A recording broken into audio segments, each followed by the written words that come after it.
The broadcast is now starting. All attendees are in listen-only mode.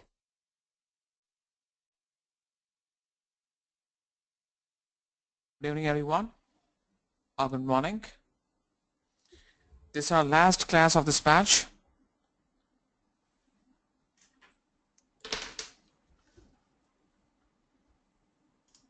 We have Kalyan, Shrikant, and Rakesh. I welcome you all.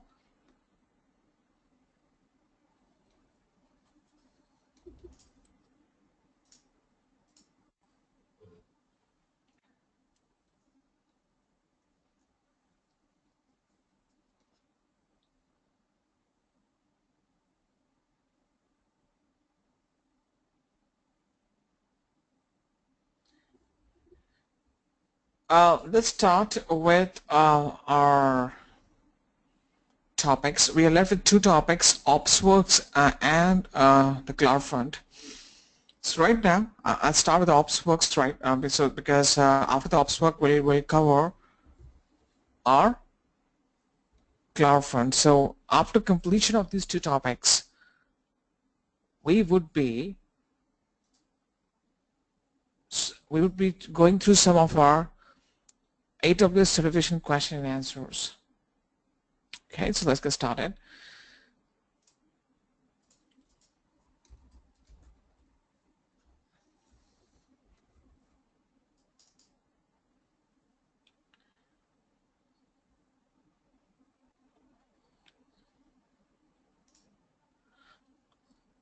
AWS OpsWorks. An OpsWorks is a configuration management service that helps you to configure and operate applications of all shapes and sizes using Chef. So use the Chef recipes or Chef books to deploy, implement, configure, or change our architecture. You can define the application's architecture and the specification of each component, including the package installation, software configuration, and resources such as storage. It includes the automation to scale your application based on time or load, and dynamic configuration to orchestrate changes as your environment changes or scales. So based upon the thresholds or the criteria you define, it automatically changes your environment. It lets you model and visualize your application with layers that define how to configure a set of resources that are managed together. It supports the DevOps principles such as continuous integration. Everything in your environment can be automated. So whether it's deployment, a new architecture, or making changes to the existing one, everything can be automated using the Chef recipes or the DevOps principles. So this is just a brief overview of the OpsWorks. We'll just go ahead and launch our stack. So I just go back to the AWS Management Console and just click on OpsWorks.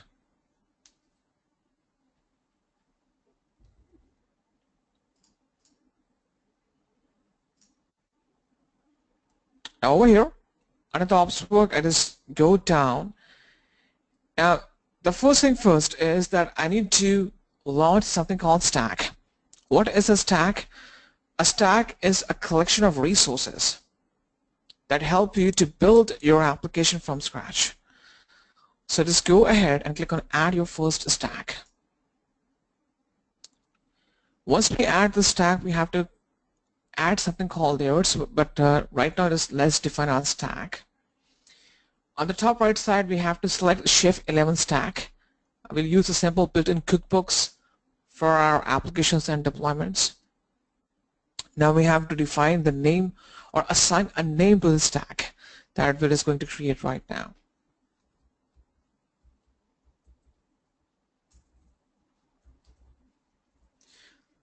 So why we're just creating the stack? We're just going to create an application or deploy an application that will showcase a message on our web browser, right? So our entire PHP application will be deployed. So it will deploy a simple PHP application that will trigger, or that will show a simple message on our web page or our web browser.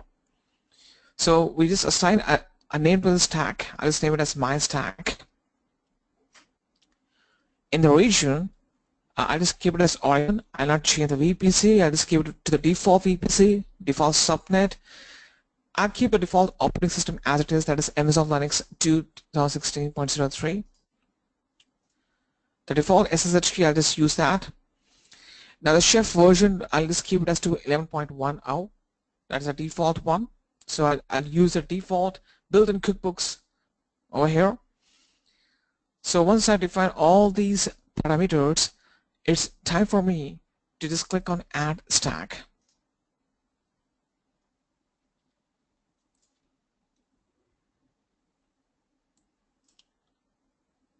So once I click on Add Stack, it will take me to something called creation of the layers, or adding the layers. What is a layer? A layer is a blueprint of your instances and the resources, right? So a layer is a blueprint of a set of instances. So it specifies your instance resources, packages, profiles, and security groups. So within the stack, I'll add a layer. So you can add multiple layers in your chef stack or the OpsWorks stack. So just click on this one.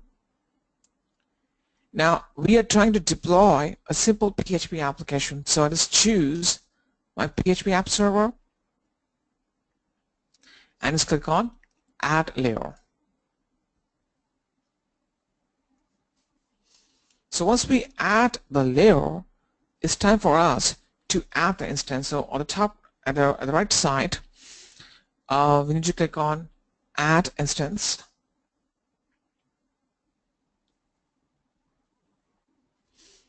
So this is the host name that it would assign to it, PHP app1.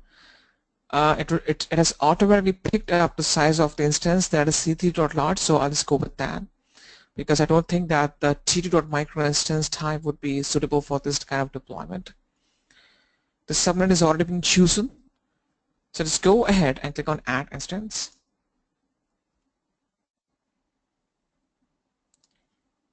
Now, once I add the instance, it's time for me to start this instance.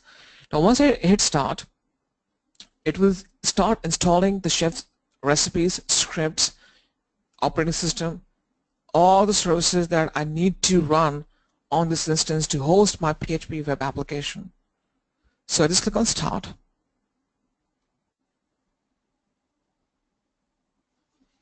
It will take another 2 or 3 minutes of time for this to boot up, so we have to wait for some time. So right now it's showing requested, then it will come to the booting state, pending state, right? So it will take another 2 or 3 minutes to install all the scripts, softwares, applications, and services, and of course it will install the underlying operating system. So we have to wait for some time. Once it shows online, we have to use this public IP of this instance. Right? But before we can just access the public IP of this instance, we have to deploy a PHP app upon this instance. So Rakesh, your question is, so OpsWorks use Chef internally for config automation? Yes, Rakesh. It uses OpsWorks, so it uses a Chef internally for the configuration and the management.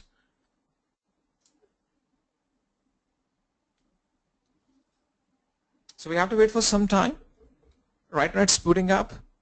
Then it will just run the entire setup from scratch.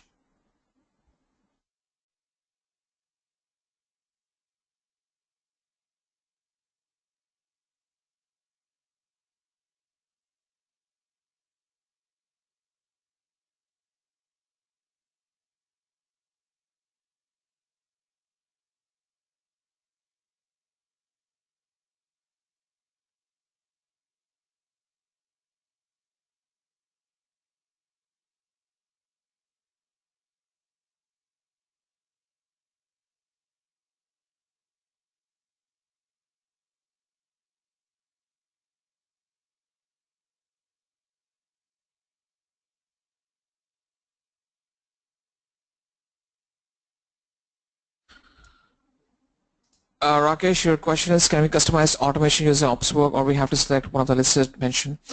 Rakesh, you can also use your customized chef recipes or chef cookbooks. You can do that.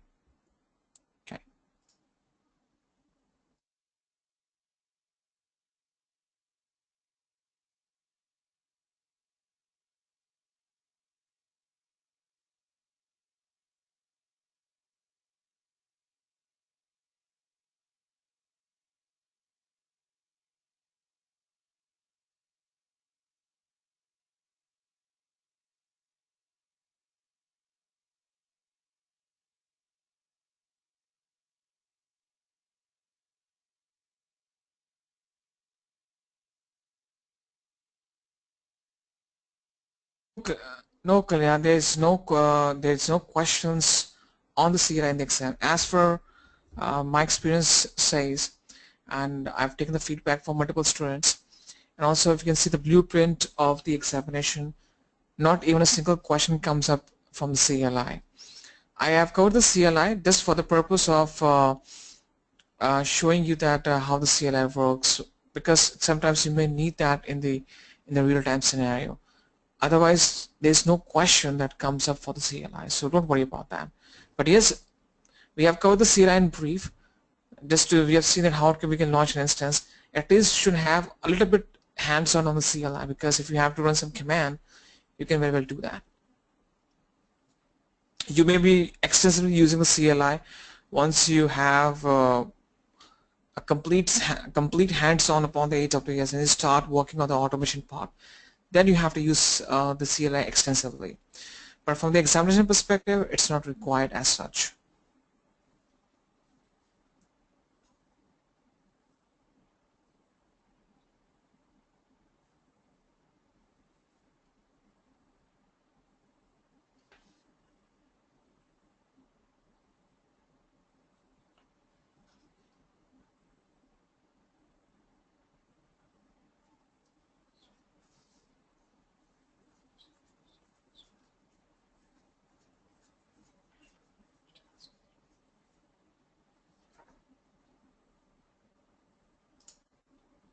So right now it's running the setup, so I guess it's almost done now.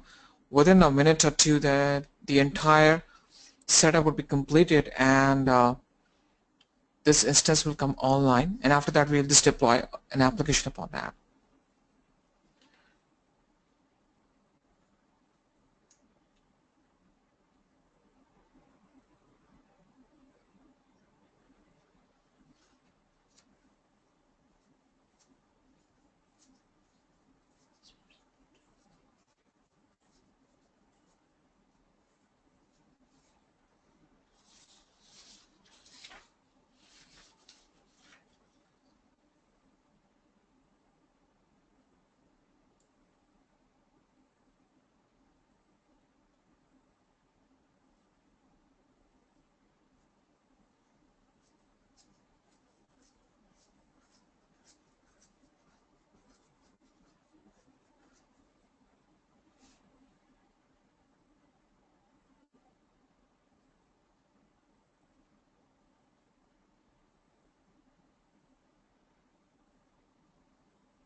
Okay, so it has come online.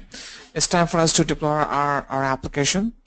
So you can see the status showing the online. So we just go to apps right now. I just click on add an app. Now I just name it as my app over here. The type of the PHP. Now I need to extract the source code from the GitHub repository. So let me just pull that out. Hang on 1 second. So this is the source code that I would be extracting from the GitHub repository. I'm just copying and pasting this link on the chat window. So I'll just mention this link over here so that the source code can be extracted. And now I'll just click on Add App and just click on Deploy. I'll just give the command to deploy this right now, and it will take a few seconds for it to bring up my application. So let's wait.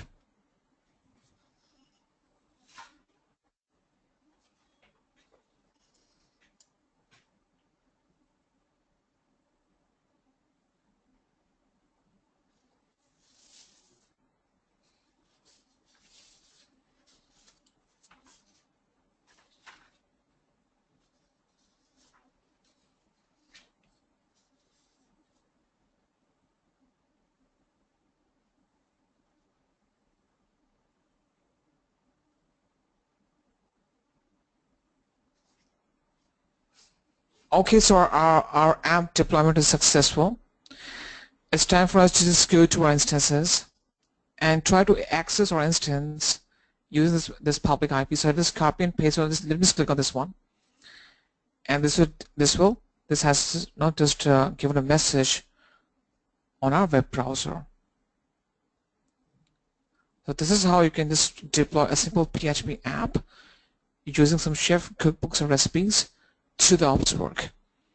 So everything starting from the underlying resources, the deployment of the platform and the application is completely automated. Okay, so that's it. Any questions, any doubts so far before we can switch over to the CloudFront?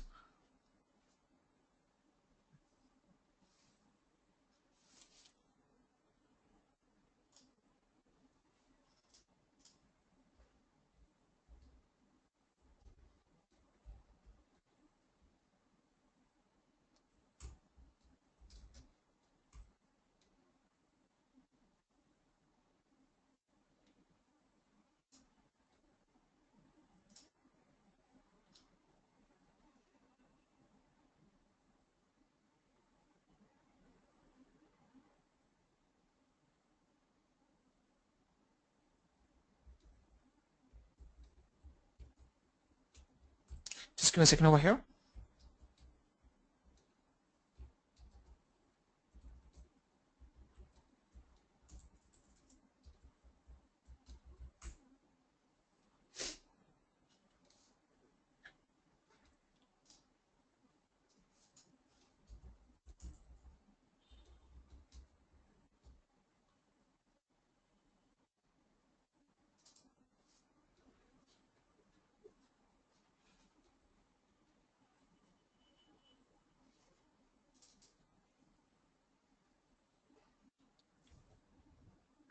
So let's discuss our CloudFront. That's a content delivery network within the AWS Cloud. So what's a CloudFront? It's a web service that spreads or speeds up the distribution of your static and dynamic web content, for example, .html, .css, .php, and image files to the end users. It delivers your content through a worldwide network of data centers called edge locations. What are the edge locations? These are the collections of servers in geographically dispersed data centers where the CloudFront caches the copies of your objects. So the main objective of the CloudFront is to speed up the distribution of your content by routing each user request to the edge location that can best serve your content. And typically, this is the CloudFront edge location that provides the lowest latency. So we are already seeing how the content gets distributed to the edge location in our second class, where we discuss in our first or second class where we discuss the global infrastructure.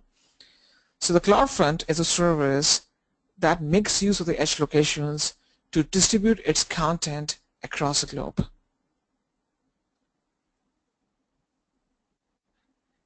Now, on this map, where you can see the blue dots, these are the edge pops, or these are the edge locations. So in India, we have in Chennai and Mumbai. Now let's see that how it delivers the content. First thing first, we define something called origin servers. What are they? The CloudFront gets your files from for the distribution from the CloudFront edge all over the world. See, origin servers are the exact servers or the locations from where the CloudFront extracts the objects and distributes it to all the edge locations. Now, the origin server, this origin server can be either your S3 bucket, it can be your external HTTP server, or it can be your EC2 instance. It can be any one of these three entities or the components. S3 bucket, an external HTTP server, or an EC2 instance. So once you define the origin server from where the content will be extracted and distributed to all the edge locations, it's time for you to upload the objects, because you wanna, what you will do is that you will upload your files to the origin servers. Just give me a second over here.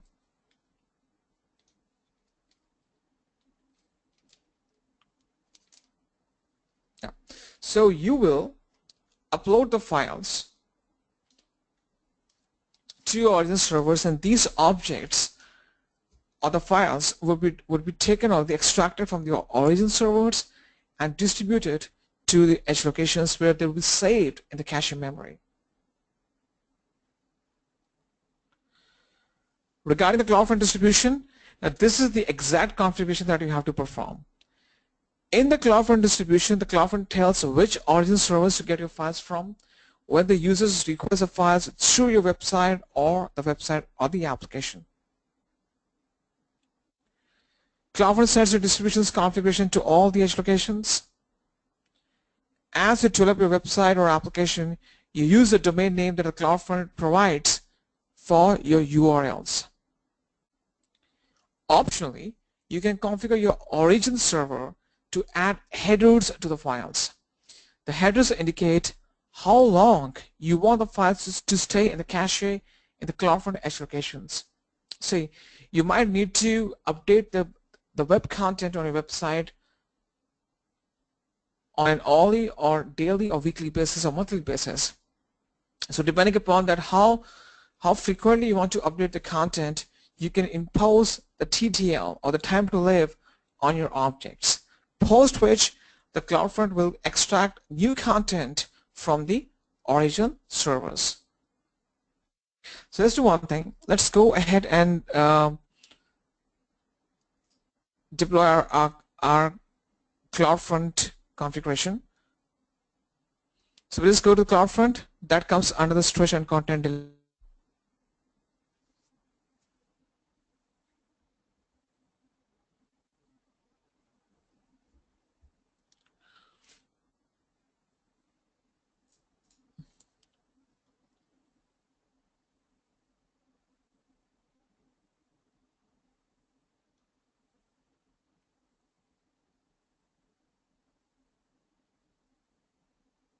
Rakesh, your question is what kind of cache service CloudFront use? Rakesh, nothing I'm aware of. There's nothing called cache service. Cache is a kind of, you can say, a raw data that is being saved in the cache memory of the edge location. Right. So now we just click on create distribution. Now there are two types of delivery methods. Either you go with the web one. Now what's the difference between the two? On the top, if you choose web, it means that you would be distributing your content through the HTTP or the HTTPS protocol.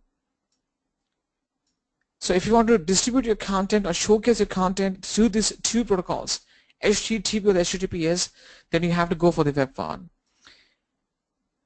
So once you choose a web delivery method, your origin server can be either the Amazon S3 bucket or it can be a web server. Now this can be your external web server or it can be / your EC2 instance.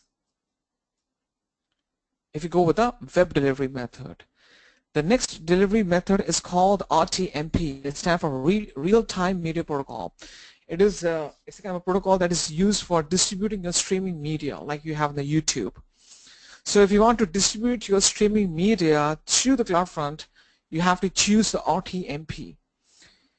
Now if you choose the RTMP as your preferred delivery method, the only origin server that you can select is the S3 bucket. No EC2 instance or no external HTTP server. You have to select the S3 bucket as your origin server.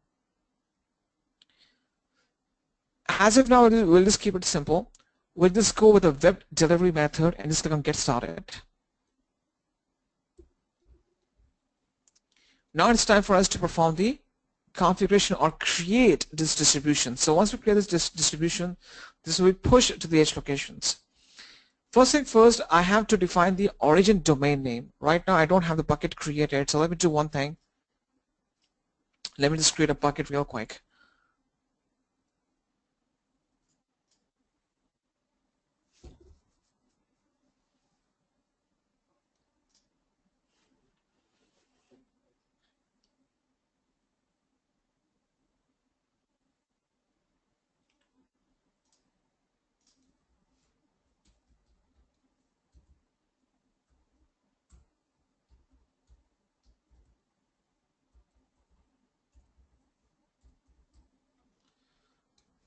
So let's create a bucket.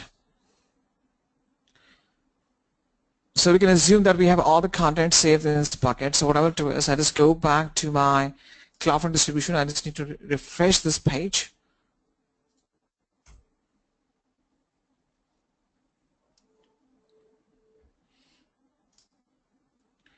So in the origin domain name, either I can choose a load balancer or I can choose the S3 bucket. So this is the S3 bucket that is created. Now the bucket name is CloudFront - or - practical, but it is just appended a domain name for it. Okay. Origin path, if we want to specifically distribute the content from a folder within this origin server, we can do that. For example, let's suppose I have a folder called images saved in this S3 bucket. So I want the content to be extracted only from this folder, so I just type in images and a /. If I don't define anything in the origin path, it means that I want to distribute the content saved in this entire S3 bucket. It will automatically populate the S3 or the origin ID for you. You don't have to change that. We have to keep the distribute bucket access to no. As of now, we don't have to put anything in the header name or the value. Once you scroll down, we have to define our default cache behavior settings. The path pattern will be default * viewer protocol policy, which means that what's the protocol policy or what's the protocol your end user will be using to access your content. So the most commonly used is HTTP and HTTPS. Now some of your websites may redirect you from the HTTP to the HTTPS, like your in-house corporate applications. You can choose this protocol policy, or you can choose HTTPS only. So we'll just go with the HTTP and the HTTPS right now. Allowed method, it's get head, which means the users can view the content. For example, if I choose get head options put post patch delete, in that case the users can view the content, they can push the content to my website or the web application. For example, on the Facebook, you can put the comments, you can upload the pictures. So it's asking what's your allowed HTTP method. So let's go with the get head so that the user can just view the content. They cannot make any changes to my web portal. the web pages and push the content. Next, we have to do something called object caching and click on customize. Why we need to customize the settings? The reason being because we need to define that how long the copy of our content would stay in the cache memory of our edge location.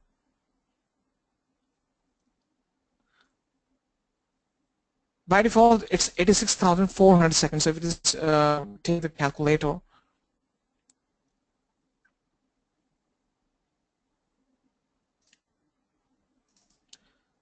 so it's 24 hours into 60 minutes into 60 seconds. That amounts to 86,400 seconds. By default,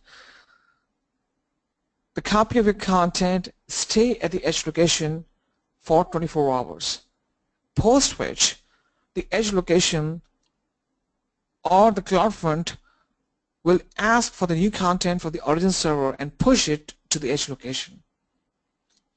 Now, based upon how frequently you want to showcase the content on your website, you can increase or decrease its value. This is called the default TTL, or time to live. The minimum is 24 hours, the maximum is 365 days.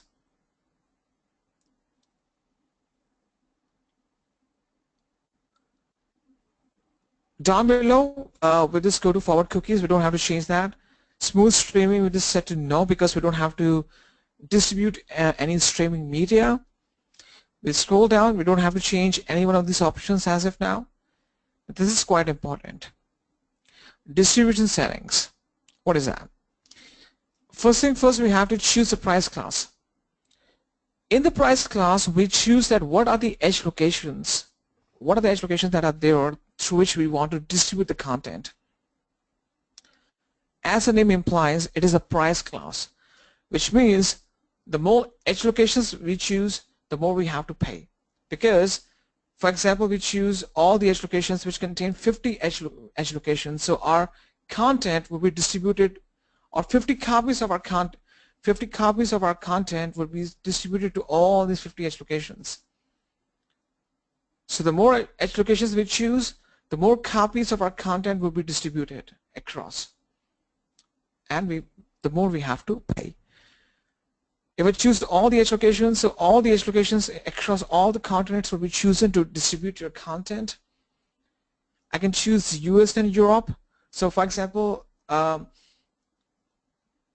know that my customers who will be browsing my content are just located in the premises of US and Europe continent. So in that case, I can choose a price class US and Europe, or I can choose another price class over here that is US, Europe, and Asia. So depending upon where your customers are located, you can choose your price class. It is quite obvious that if your customers are located across the globe, you will choose all the edge locations to get the best performance. Rest options we don't have to change anyhow over here. We just scroll down.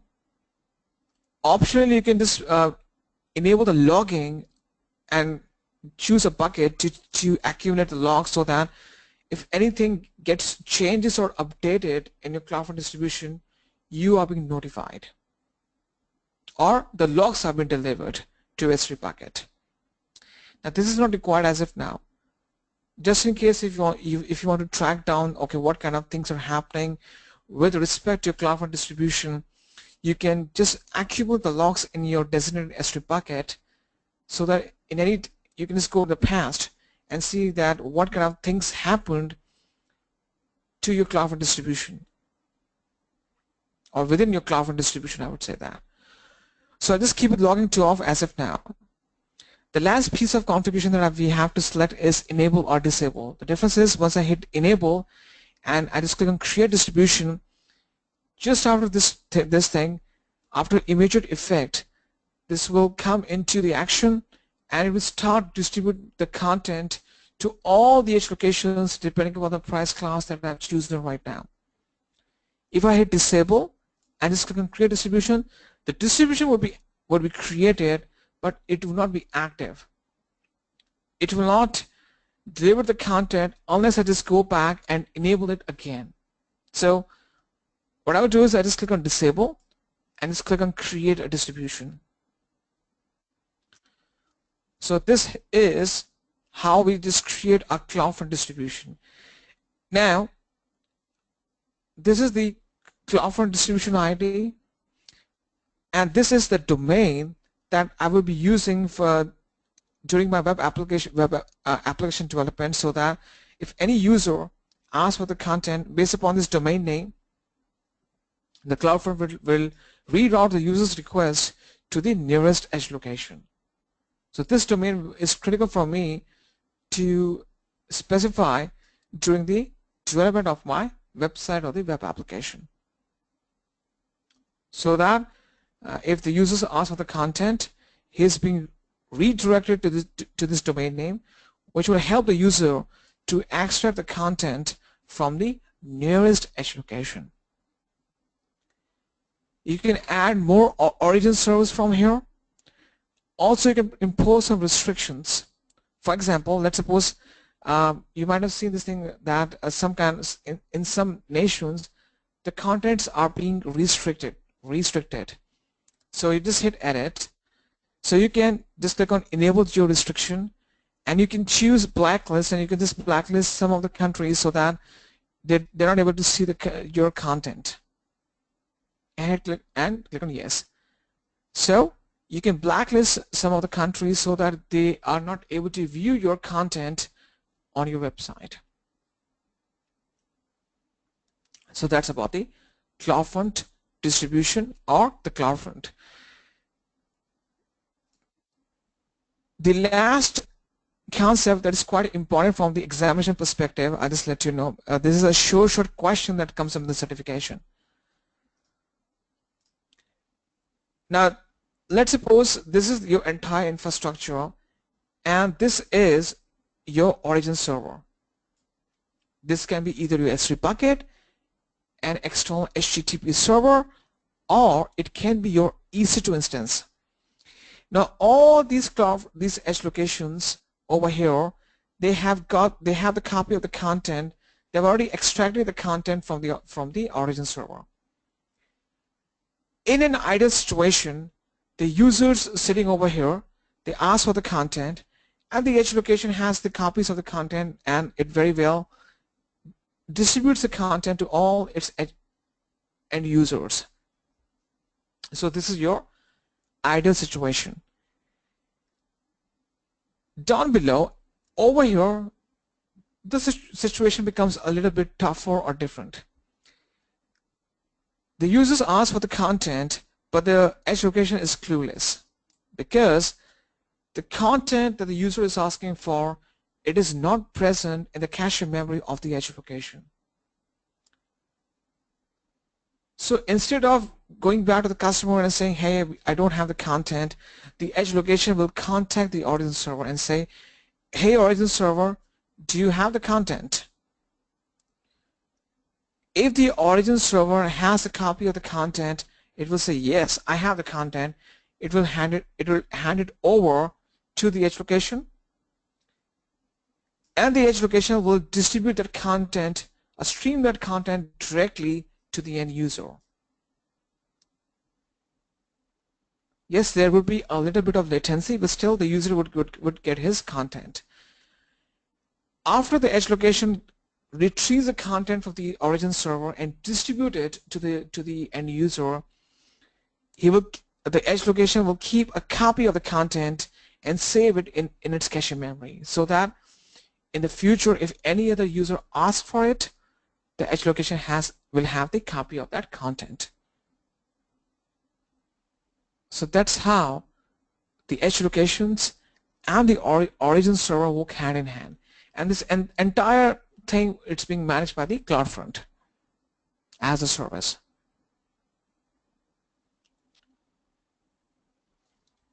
So this completes our CloudFront. Any questions, any doubts?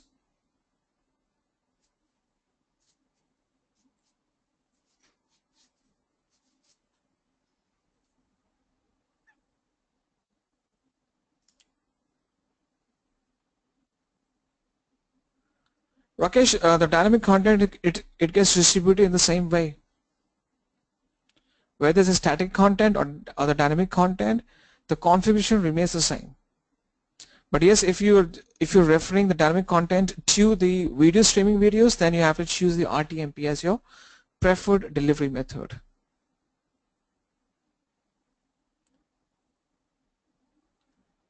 Rakesh is saying, please tell me an example.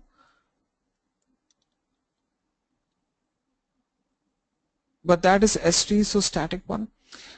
Rakesh, S3 is a container that will hold your content. There's no protocol that has been defined that the S3 will never hold your dynamic content as well. In the S3, you can store of content because an S3 bucket, it doesn't recognize the format of the content that you upload. So an S3 bucket can hold the static and the dynamic content.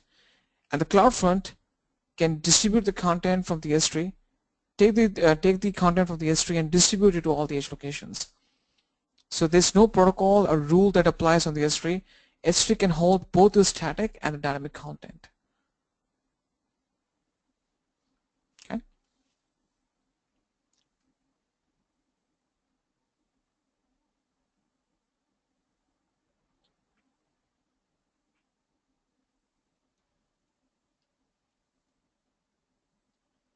So this completes our set of topics that we intended to cover. Now we have almost, I would say that more than 1.5 hours left. So we can consume this time or make use of this time to discuss our certification question and answers. Okay.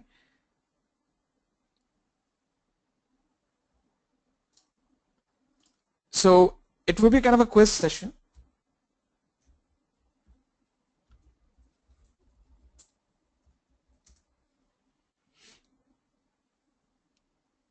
Just give me a second over here.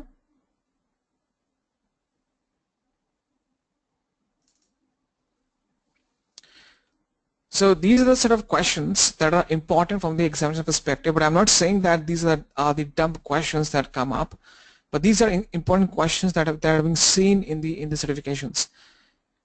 So this will give you an overview or the insight that what kind of question comes up in the certification. So it will be a kind of a quiz. So I'll just speak of the question or just present the question in front of you. The question are multiple choices. You have to see the question, see the choices, and type in your response.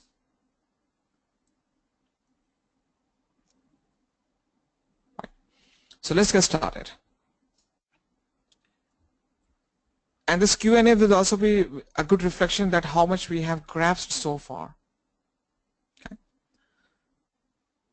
First question. An instance is launched into the public subnet of a VPC. Which of the following must be done in order for it to be accessible from the internet? You have the 4 options. Please read them and let me know which is the best one for you. Take your time, read the question, read the options, and let me know what your answer is.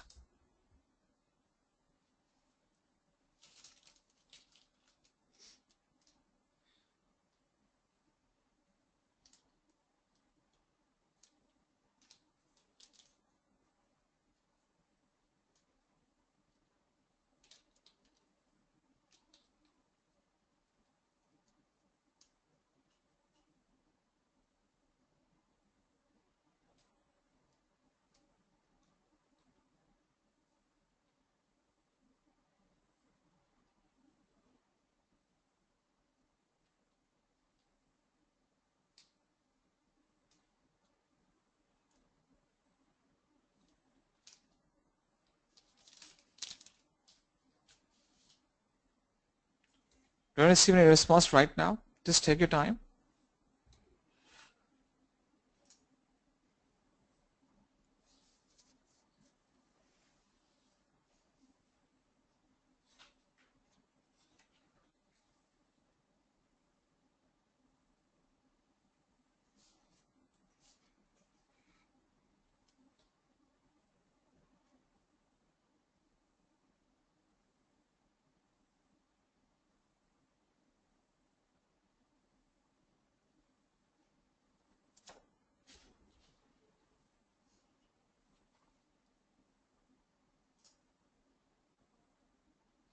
Rakesh is saying A. Okay.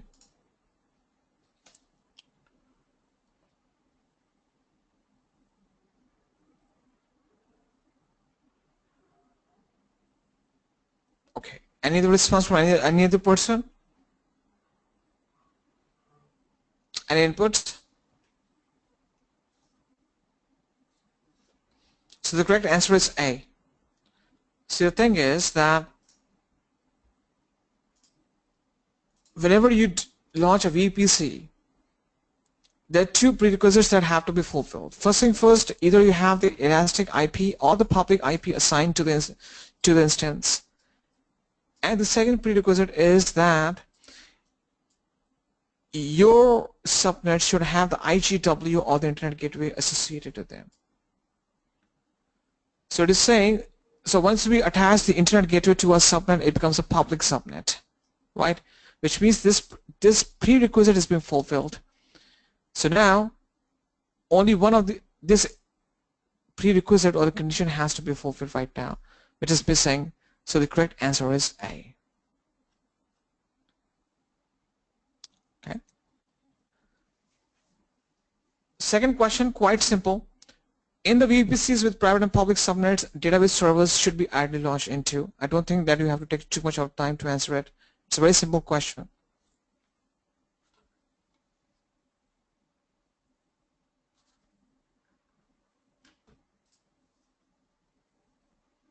Yes, so Rakesh B, Srikanta B, Sandeep B, Kalyan B. The correct answer is B, right? Question 3, it's a little bit typical. An instance is connected to an ENI or Elastic Network Interface in one subnet. What happens when you attach an ENI of a different subnet to this instance?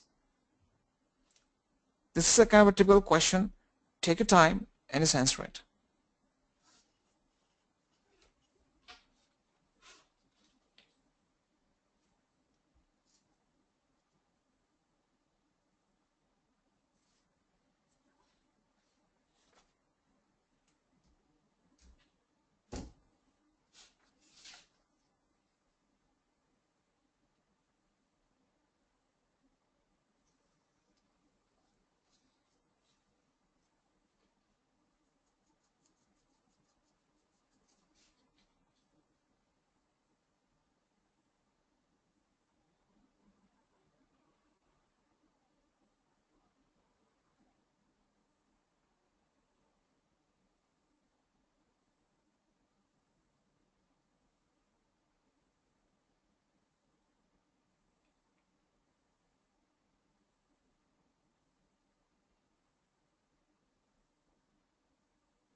Any cases?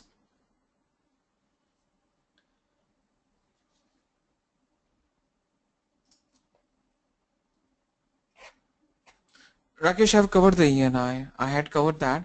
After completion of the Elastic IP, I had covered the ENI.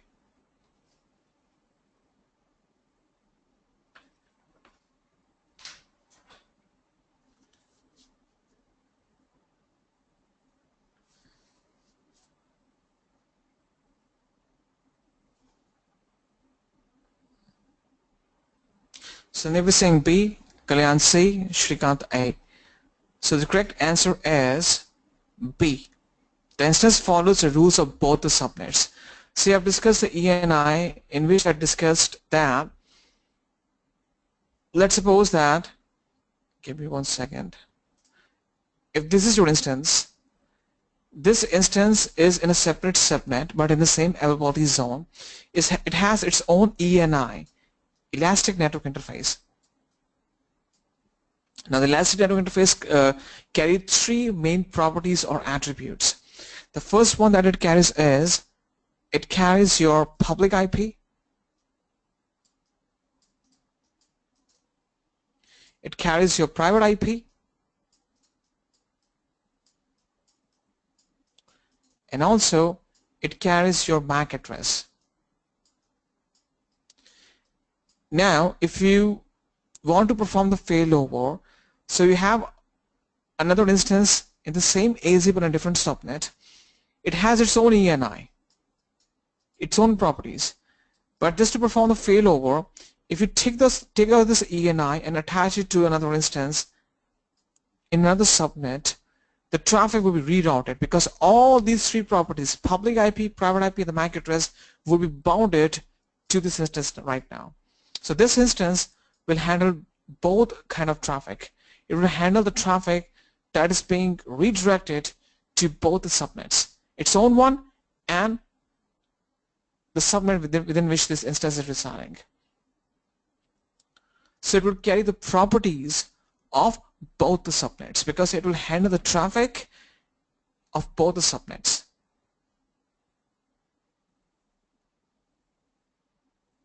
So the correct answer is A. I'm sorry, B. The correct answer is B, the instance for the rules of both the subnets.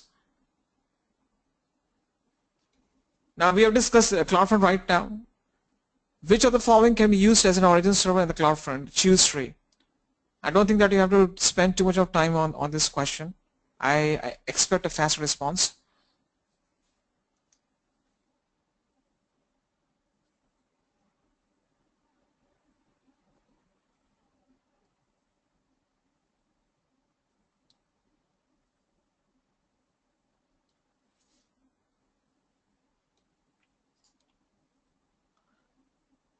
Shrikant is saying ACD, Rakesh A, B, and D. So the correct answer is A, B, and D. A, B, and D. See, I just discussed the CloudFront. Now this shows that how attentive we are. That's why I say the thing is, while I discuss anything, I say that no, if I write something, please write on the notepad, because I know that this kind of question comes up in the certification. Even though it sounds simple, it comes up. See, what happens is that, let me just go back. So the origin server can be either your S3 bucket and an external HTTP server, or it can be EC2 instance. I dropped this because I know that this question comes up. That's why I use the pen. An RDS instance, a relational database service, can never be used as origin server because it's a database. It's not. It cannot act as an origin server. So these are the three options: A, B, and D. Now, fifth question. I expect the same right response from you because I just discussed it right now. In CloudFront, what happens when the content is not present at an edge location and a request is made to it? These are the 4 questions. Take your time, answer the correct one. I hope that you will not let me down this time, because I just discussed this concept.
Correct answer is so. I'm still waiting for the response from other people. Only Rakesh has given the answer right now. I'm just waiting for the response from other guys. At least give it a try.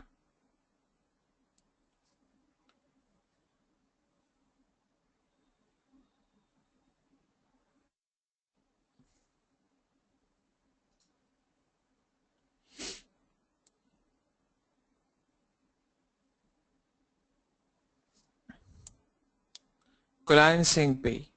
And the same answer is given by Rakesh. That's the right one. So the correct answer is B. CloudFront delivers the content from the origin server and stores it in the cache of the edge location.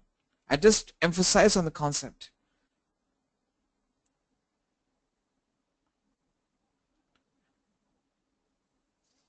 Sixth question. Amazon Glacier is designed for, you have to choose two answers.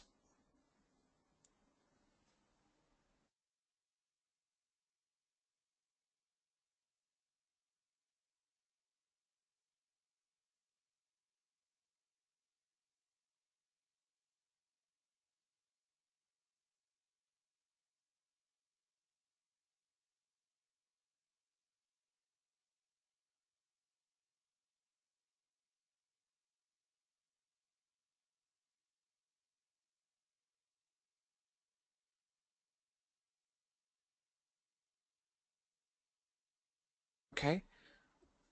So Rakesh is saying B and C, Sandeep B and C, Mahir C, B and C, Shrikanta B and C. That's the right answer. Good job done. Seventh question. You configure the ELB to perform the health checks on these instances. If an instance fails to pass the health checks, which statement of the following would be true? Just take your time, read these four options, and let me know which is the best one for you.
I'm sorry. So this is the eighth question. We have discussed the CloudWatch yesterday, so I expect a right answer from you. In the basic monitoring package for EC2, Amazon CloudWatch provides the following metrics.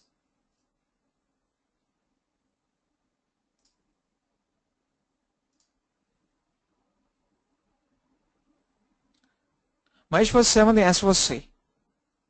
The load balancer stops sending the health check message to the, so I'm sorry, let me just go back. Just in case I guess the audio was lost. So in the 7, the correct answer is C. The load balancer will stop sending the traffic to the instance that fails the health check. The options is not A, not B, not D.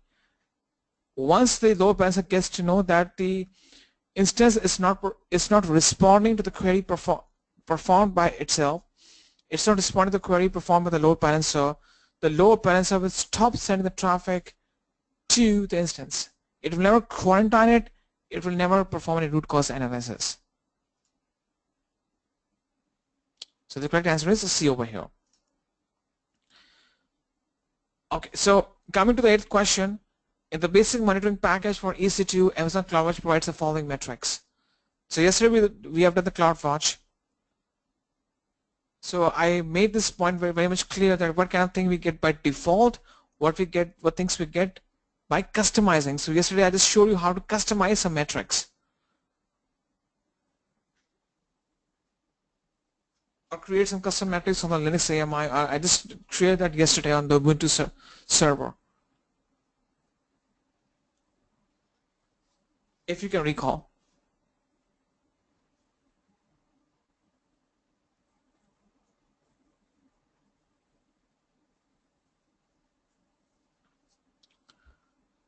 Okay, we have the answer right now. Mahesh is saying B, Rakesh B and D. Rakesh, there's only one answer that is correct. Either it can be B or D. Sandeep B, Shrikanta B, Kalyan B. So the correct answer over here is D. Hypervisor visible metrics such as CPU utilization. So yesterday I stressed upon this point that you get the CPU utilization as a basic stats or the basic metrics. Rest you have to customize by yourself. So the correct answer is D.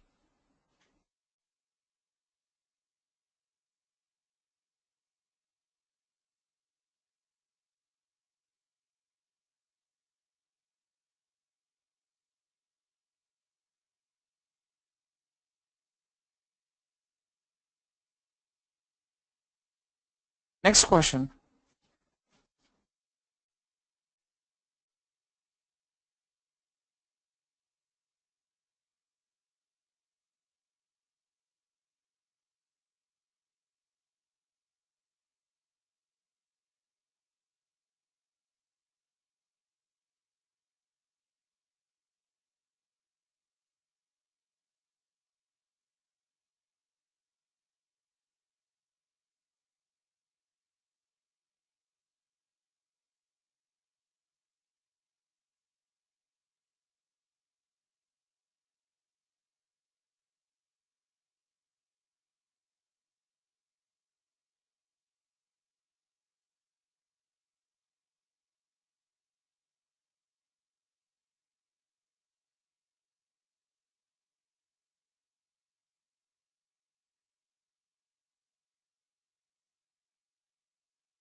Give me a second over here, I'll be right back.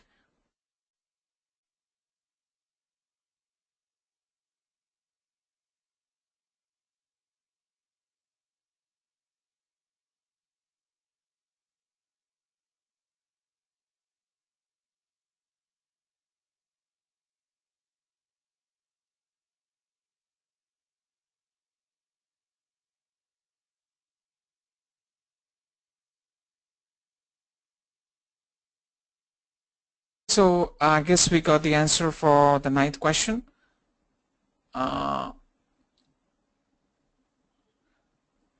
So Sadeep is saying C. Yeah. So 9th question says to protect the S3 data from both accidental deletion and accidental overwriting, you should enable the S3 versioning of the bucket. B. Access the S3 data using only signed URLs. C. Disable the S3 delete using IAM bucket policy. D. Enable S3 RRS. E. Enable multi-factor authentication protected access. So you have to choose that which of the following services all the options can help you your S3 data from both accidental deletions and overrides.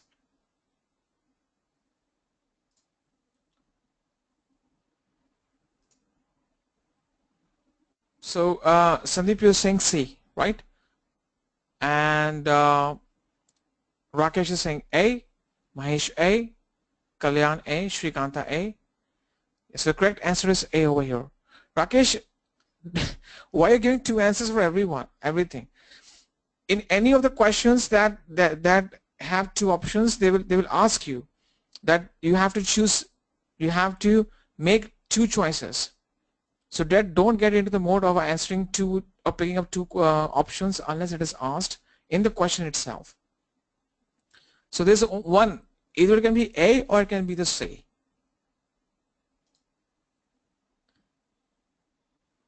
So the correct answer is A. You have to enable the S3 versioning on the packet to prevent the accidental deletions and overrides. Okay. So let's do one thing. Let's take a 15-minute break. Once we come back after 15 minutes, we'll just continue with our Q&A session because we have too much questions to complete.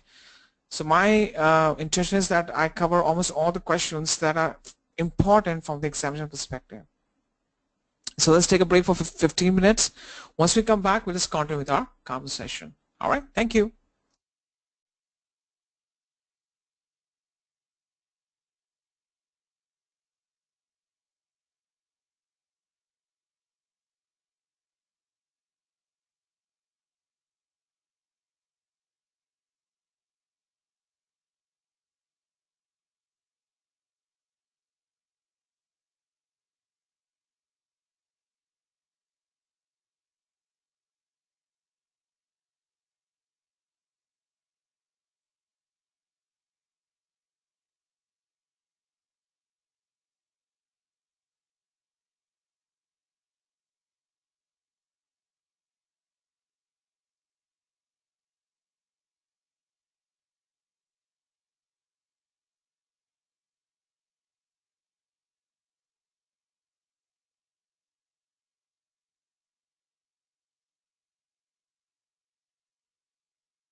Welcome back.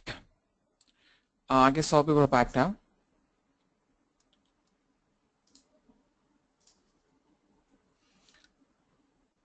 I hope that we are back. We can start with our session.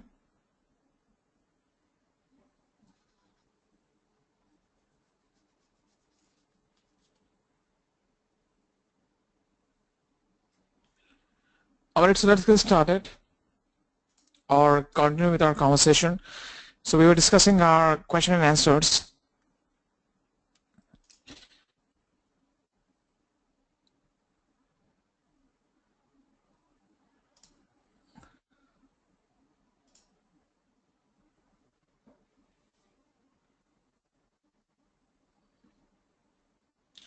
Tenth question. Which is an operation process performed by AWS for data security? A. AES 256 encryption of data stored on any shared storage device. B. Decommissioning of storage devices using industry standard practices. C. Background virus scans for EBS volumes and EBS snapshots. D. Replication of data across multiple AWS regions. E. Secure wiping of EBS data when the EBS volume is unmounted. Now this is a sure short question that comes in with a certification. Don't hurry about answering this question. Just a hint, any one of these thing that is listed over here cannot be performed by you. It can be only performed by AWS physically. That's a hint I'm giving to you right now. This is a sure short question that comes up. Take your time and answer this question.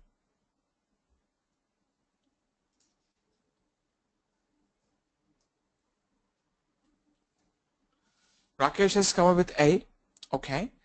So I'm just waiting for a response from other people. Just take your time. Don't in a rush right now. It is stating which is an operation process performed by AWS for data security, the one that cannot be performed by you.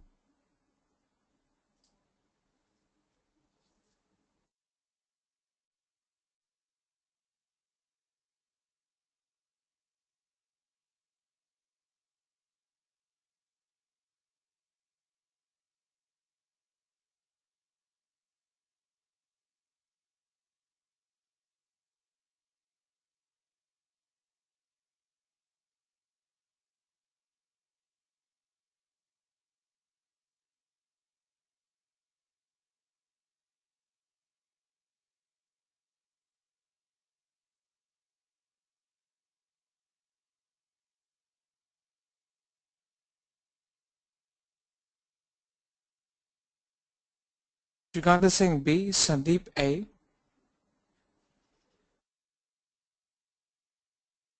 Asia saying D. Okay.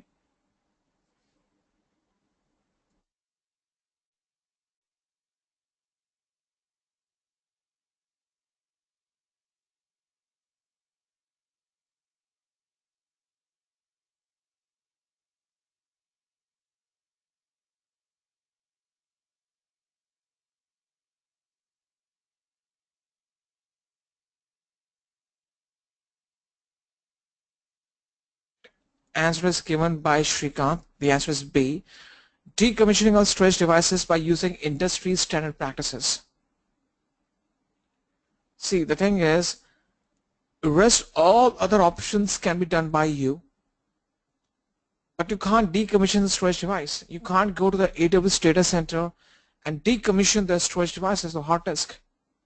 That can be only done by the AWS.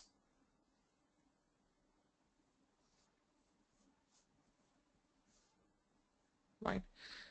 Now, I would highly suggest you that go through a white paper. Hang on one second.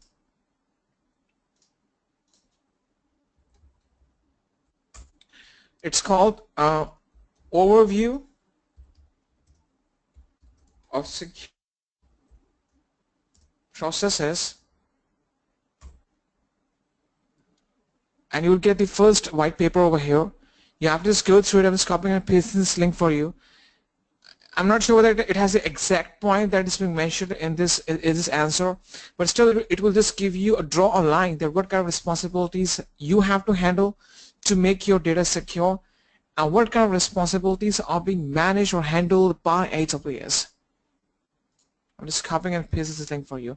Please go through this white paper before giving the examination because at least 2 or 3 questions comes up from the security perspective.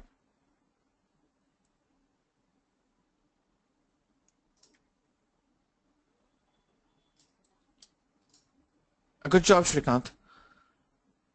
11th question. What's the maximum size of a single S3 object?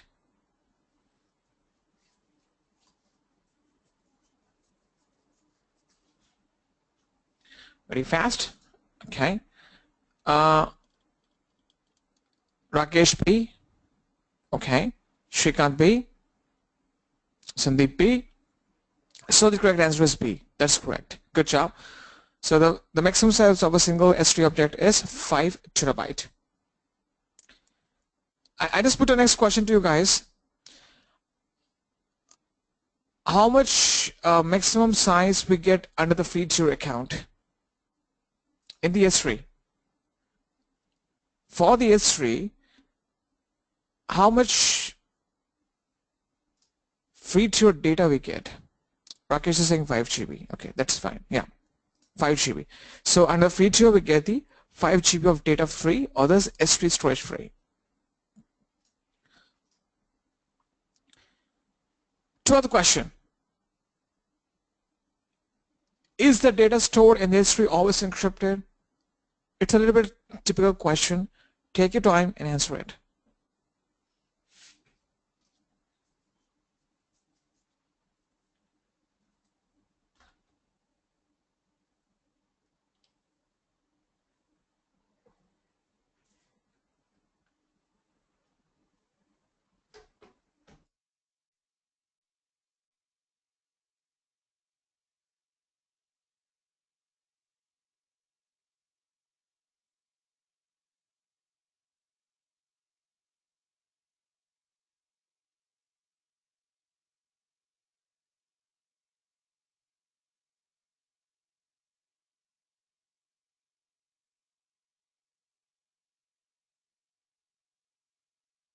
Okay, Shrikant is saying first, I think A, yes, okay.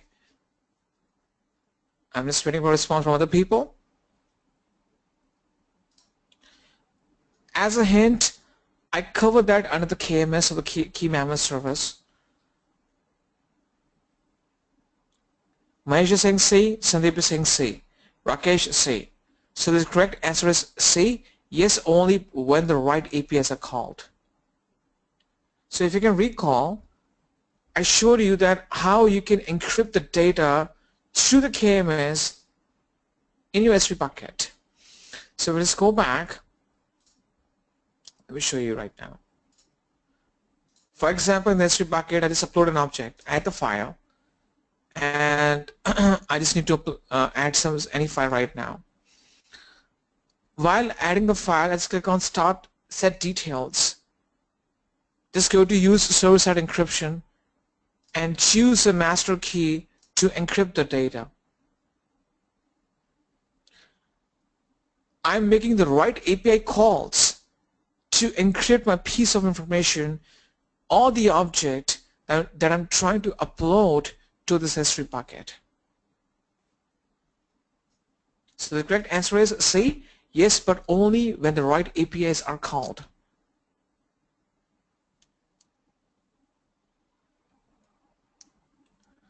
13th question.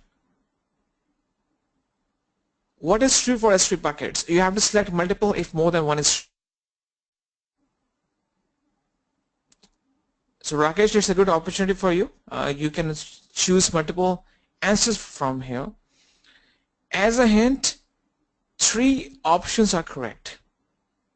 Take your time, read the options, and let me know what's the right one, which 3 options are correct from your perspective.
I'm sorry.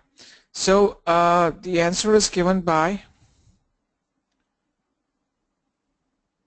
Kalyan ACD, Rakesh BC and D, Mahesh BC and Mahesh AB and C, Sandeep AD and AB and C. Okay, Shrikant is saying BC and D. Okay.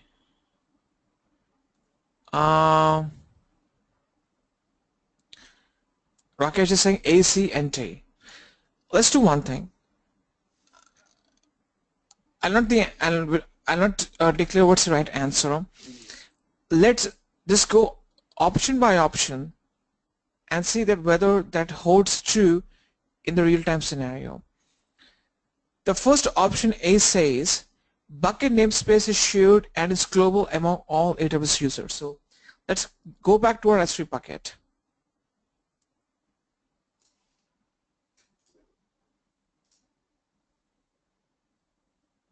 Let's try to create a bucket right now. If I just name a bucket as test and try to hit create, this is the message I get. The requested bucket name is not available. The bucket namespace is shared by all users of the system. Please select a different name and try again. So a bucket namespace should be unique because it is shared by all the people using the system. So the duplicate bucket names will not be accepted. So A is the right answer. B option says bucket namespace can contain alphanumeric characters. Okay. So let's go back. Let's name this bucket name as Adoreka. See, a bucket namespace can contain the alphanumeric characters. It can also accept your special character, except it will not accept your any special character, hyphen, except the hyphen. Any symbol like @ or apostrophe, dot symbol, none of the symbols are allowed. You can go with the special characters, alphanumeric characters, and only one special character is allowed, that is only hyphen. That's it. So it can be alphanumeric and the only special character that is being allowed is a hyphen. Also, no blank spaces is allowed. So I can just type in Adoreka. So there is no special character except the hyphen, right? Also, this is alphanumeric. There is no blank spaces. Coming to our third one, buckets are associated with a region and all the data in the bucket resides in the region. That holds true because if I go back, this entire bucket will be created in this region of Northern California, which means my data would reside in the Northern California region. So I just go ahead and click create.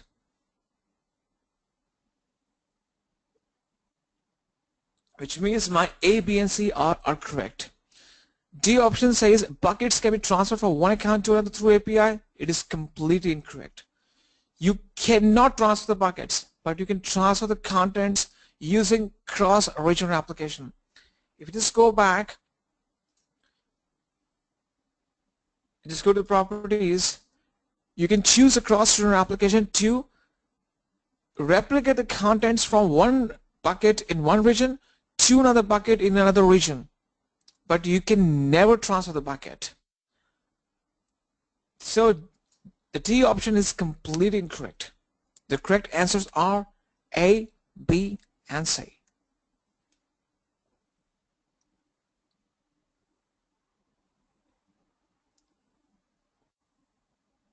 Fourteenth question, it's a logical question. EBS can always tolerate an availability zone failure? A, no, all EBS volume is stored in a single AZ. Yes, EBS volume has multiple copies. C, depends how it is set up. D, depends upon the region where the EBS volume is initiated. It's a quite important question from the examination perspective because it's not technical, it's logical. Just take your time and answer it.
Rakesh is saying C. Mahesh C. Alright. I'm just waiting for the response from other guys.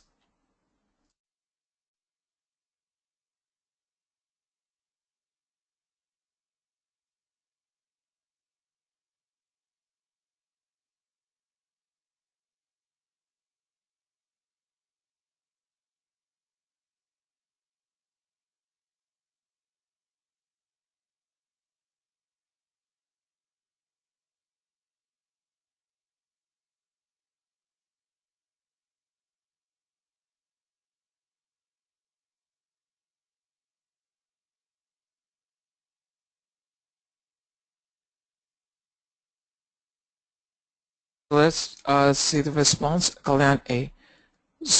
So the correct answer is given by Kalyan. That is A.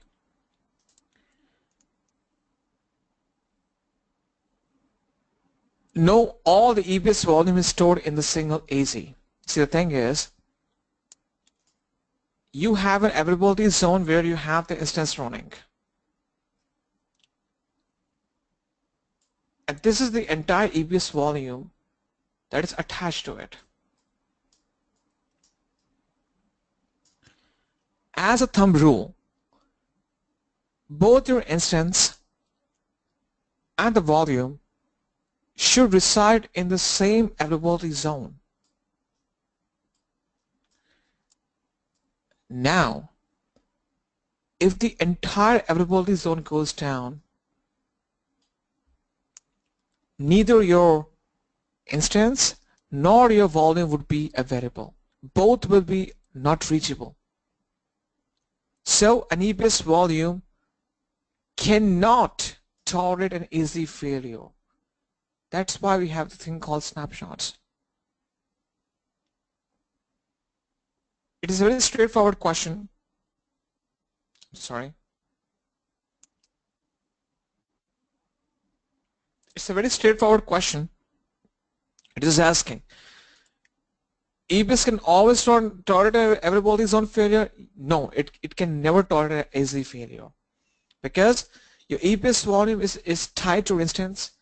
If your entire AZ goes down, the EBS volume cannot be retrieved.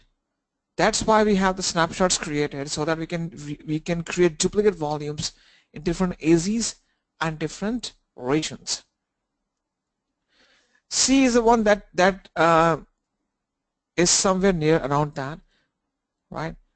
But if you see the logical sense of this 14th question, it's not saying that how you can use what are the options there for you to make your volumes more fault tolerant, or how you can create multiple copies of the EBS volume, something like that.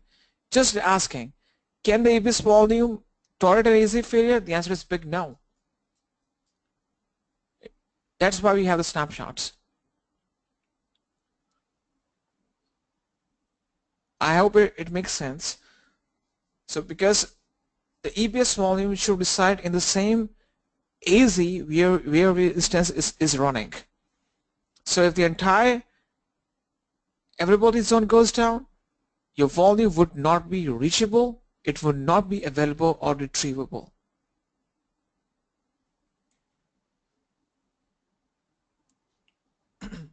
15th question.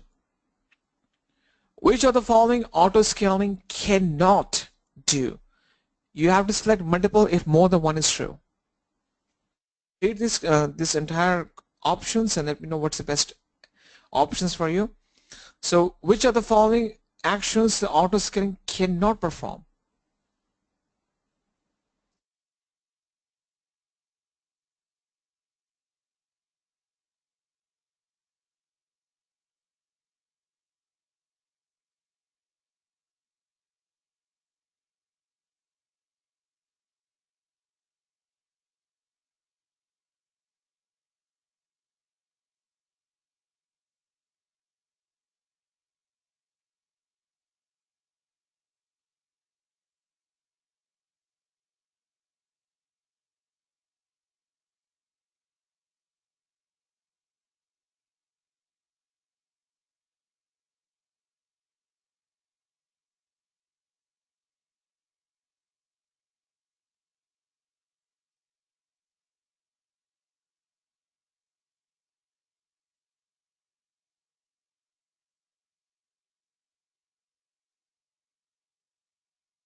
Okay, Mahesh is saying BNT, Rakesh CNT, Sandeep CNT. So the correct answer is CNT. Auto-scaling cannot increase its instance size.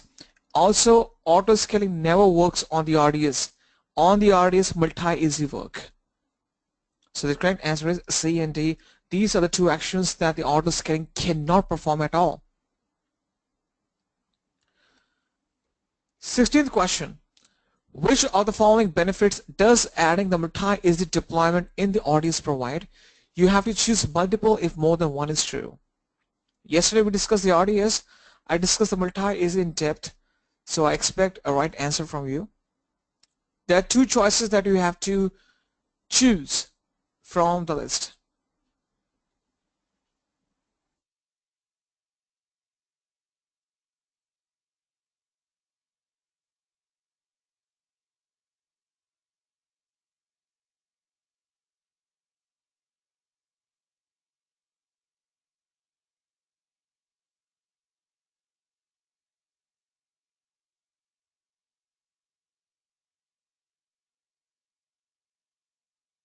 Kalyani is saying A and D, so I'm just waiting for the response from other people.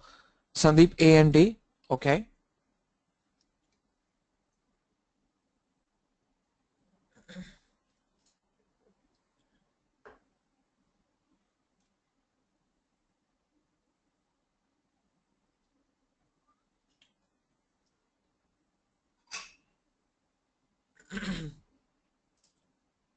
So the correct answer is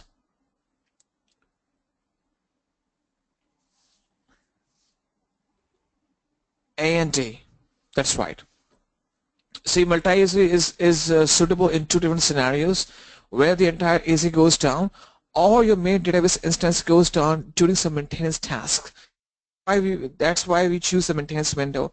And as specifically stress upon this point that even we choose a maintenance window, if we have the multi-easy over there, in that case, during the maintenance, if the main database instance goes down, we can quickly replicate over to the standby replica.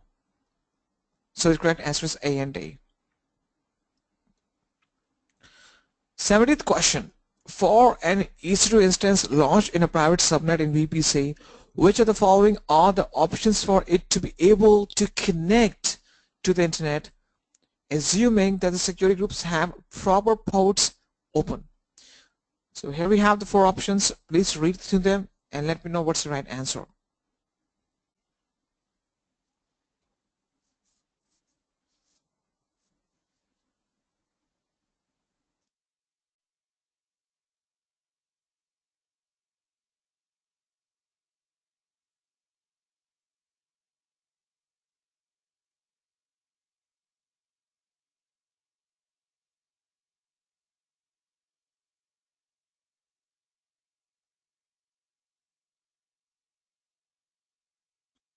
Okay, Rakesh C, Kalyan C, Shrikant C.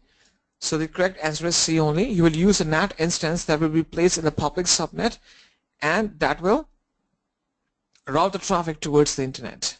So the correct answer is C. Okay, so Rakesh, Kalyan, Shrikant, Sandeep, they give the right answers. 18th question. An organization has created 5 IAM users and the organization wants to give the same login ID but different passwords. How can the organization achieve that?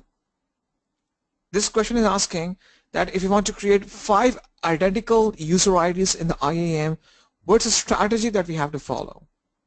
Just take your time, read the options.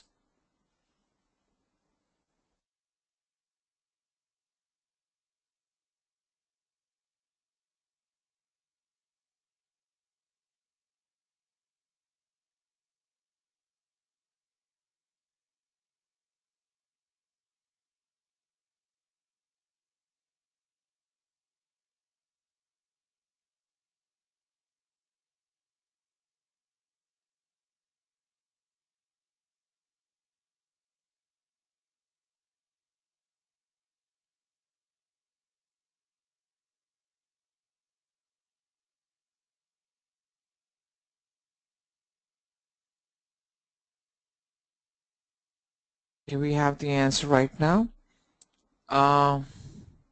Sandeep is saying D, right? I'm just waiting for the response from other people.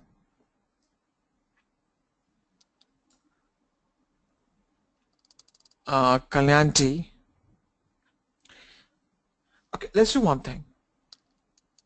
Instead of going to the answer, let's see, can we create duplicate five users or not? Let's do that.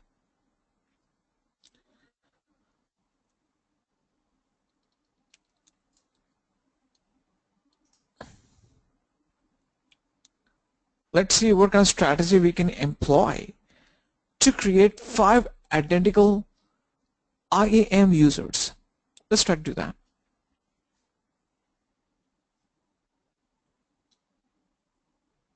So let's go to users right now.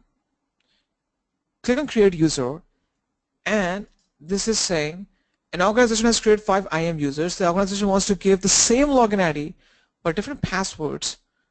Okay. So we try to simulate the same thing. I type in 5 the same identical usernames in these 5 columns.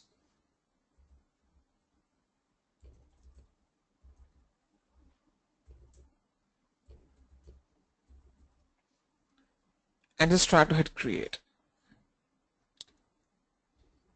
You can see the message, usernames already exist. You cannot create duplicate user IDs or usernames in your IAM. No 2 people will have the same user IDs.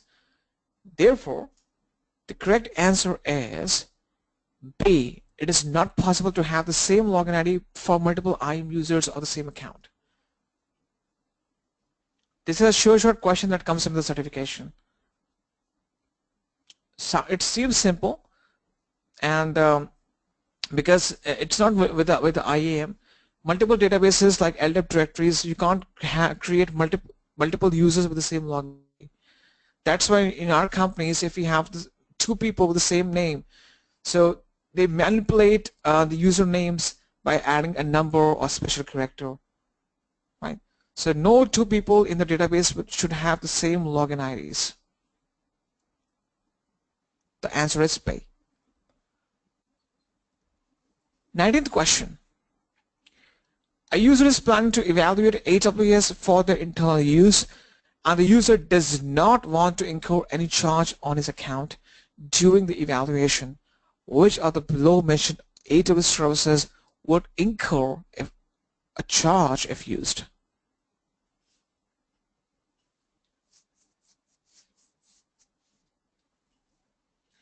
A is saying AWS PIOPS. PIOPS stands for Provision IOPS.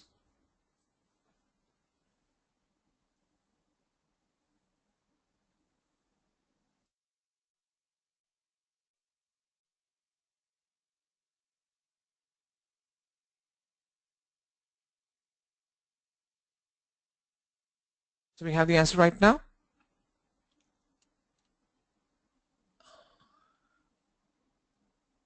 Sandeep A, Shrikant A, Rakesh saying B, C, and D. Rakesh, only one option is correct.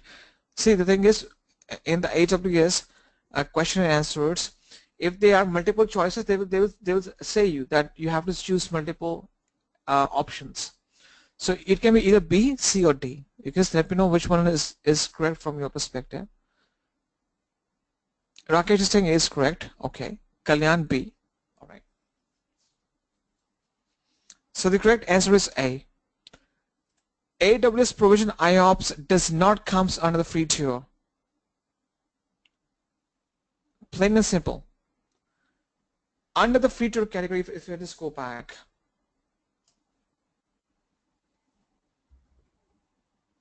let's go to awscom/EC2 pricing. In our storage options, we get 30 GB of Amazon Elastic Block Storage in combination with general purpose SSD or magnetic. So you get 2 options. Either you get general purpose SSD or you get magnetic. You never get Provision IOPS under the free tier. So if a user uses that, he has to charge. He will be charged for that.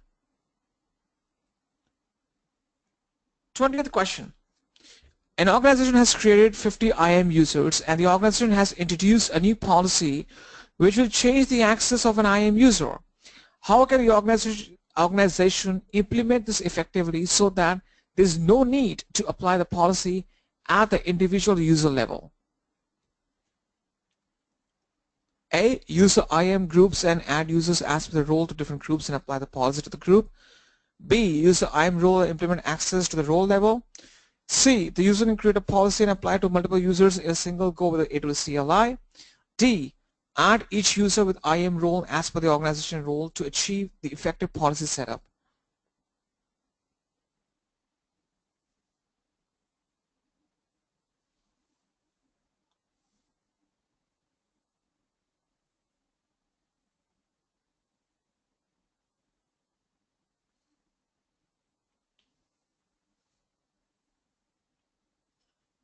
Okay, we have the answer right now. Rakesh is saying A, Sandeep B. The correct answer is A. You have to add the users as per the role and assign them to different groups and apply the policies to the groups. You have the groups, you have to have the policies to the groups, and within the groups you add the users to those groups. So correct answer is A. 21st question. A user has recently started using EC2 and the user launched one instance in the default subnet of EC2 VPC. Which of the below mentioned options is not attached or available with the instance when it is launched? A. Public IP. I'm sorry, this is a correction. So B is elastic IP. C. Private IP address. C. Internet gateway. So there's incorrect in the order of the alphabets. So public IP address, elastic IP, private IP, or the internet gateway. Which of the below mentioned options are not there by default whenever a user launches an instance inside the default VPC or the default subnet?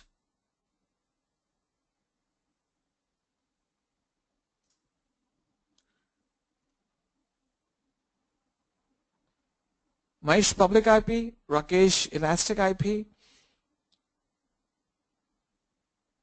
Sandeep is saying A. See, the correct answer is elastic IP. See, elastic IP is the one that you have to assign manually. Public IP gets assigned automatically. So correct answer is elastic IP. Because elastic IP is the one that you have to attach manually. You have to generate a new one and attach it manually to your instance.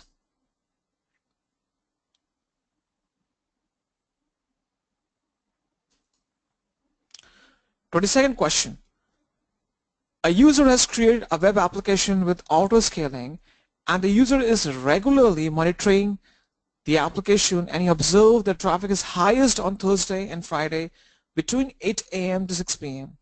What is the best solution to handle scaling in this case?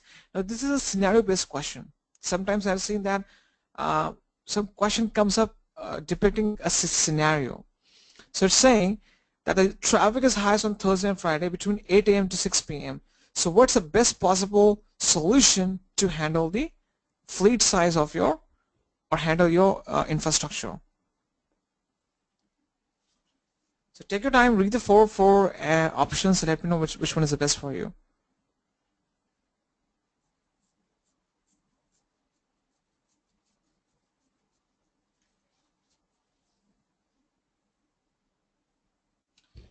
It's quite simple.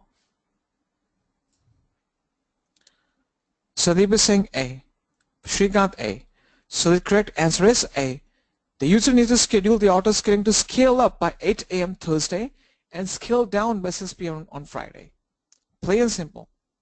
There's nothing technical about it. It's just that it's a logical thing. Scenario-based question. 23rd question. A user is trying to save some cost on the AWS services. Which of the below mentioned options will not help him to save the cost?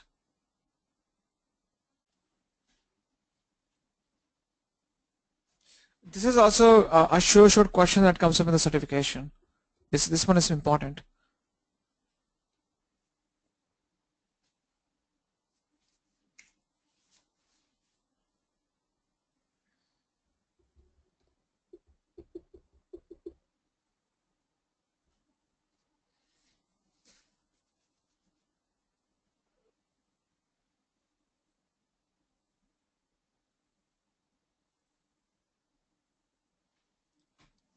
It is saying the below mentioned options will not help him, so we have to take care of this thing. We have the answers right now. Sandeep A, Rakesh A, Shrikant A, Kalyan A.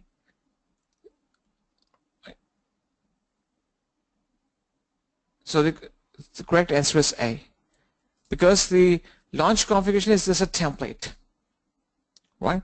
So even if the user deletes the launch configuration, it will not help him to save the cost. Good job done. 24th question. A user has created a subnet with VPC and launched an instance in that subnet with all the default settings. Which of the below mentioned options is ready to use on the instance as soon as it is launched?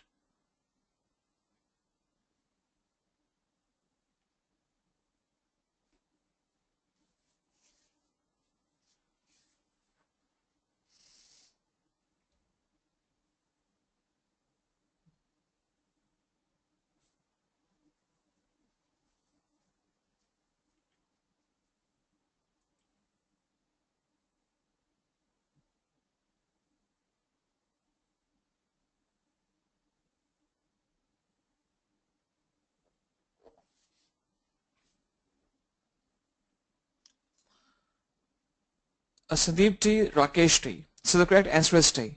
Whenever you create a VPC and in your VPC you don't get the public IP, you have to provision the elastic IP and the Internet Gateway manually.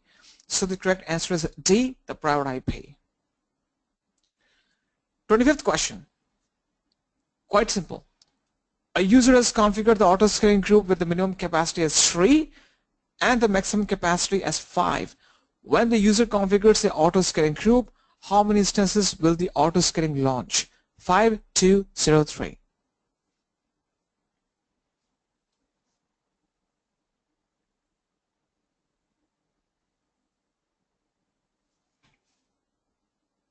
Quite simple.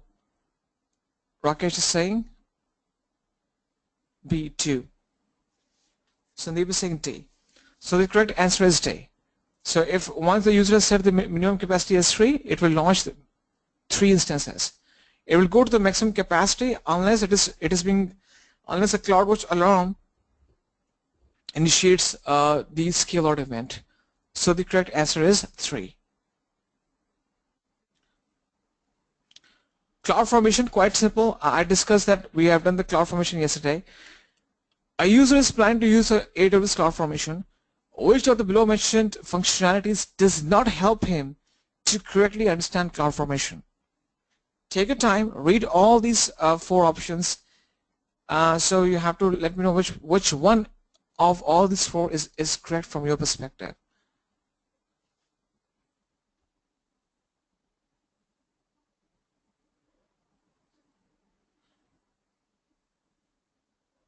I'm sorry, there are 2 options that are correct. 2 options. So you have to choose 2 right options.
Okay, guess we have the answers right now.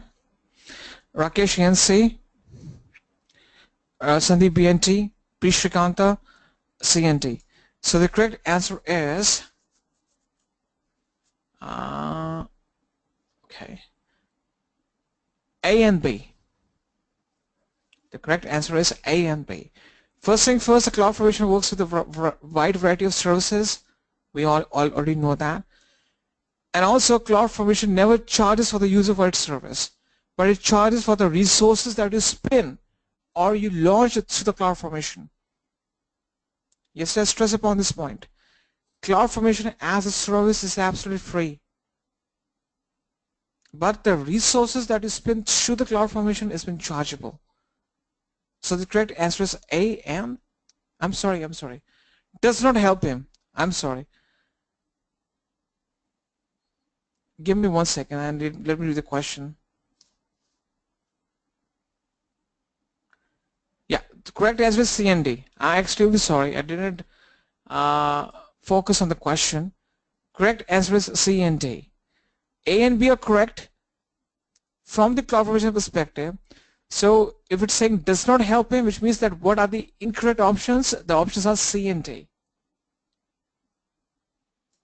Okay, my apologies. So Shrikanta's answer is correct, C and D. Good job, Shrikanta. 27th question. A system admin is planning to set up event notifications on RDS. Which of the below mentioned services will help the admin to set up the notifications? A. CloudWatch, B. SNS Simple Notification Services, C. SES Simple Email Services, D. CloudTrail.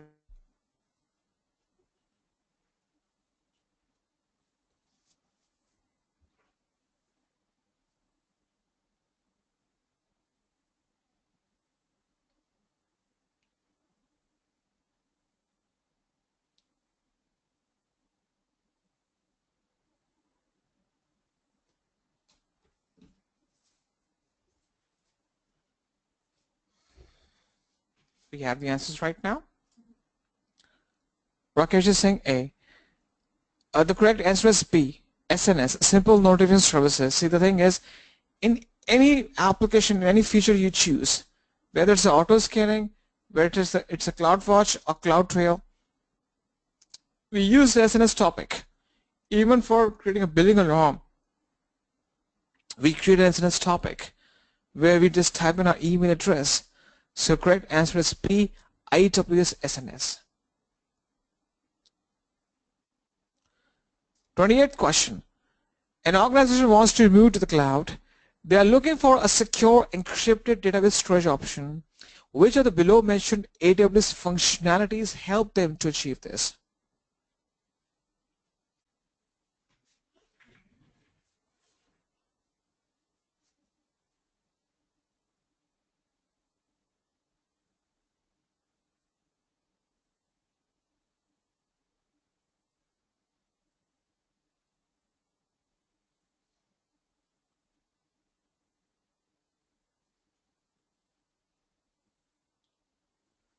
Okay, we have the answers right now. Mahesh B, Sandeep C. I'm just waiting for a response from other people.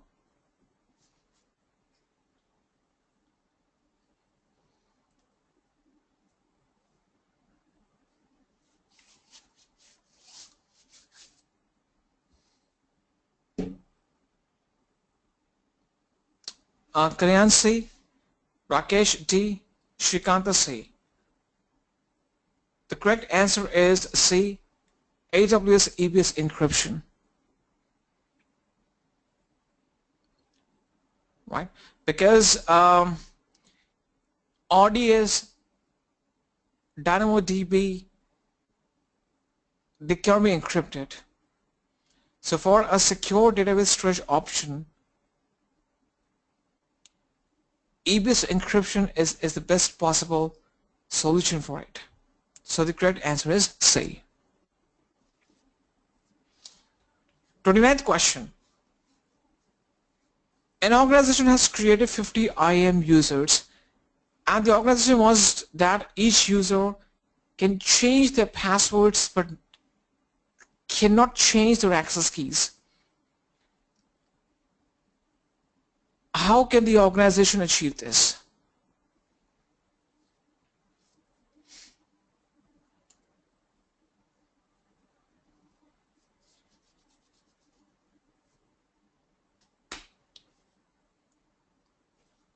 Okay, we have the answer right now.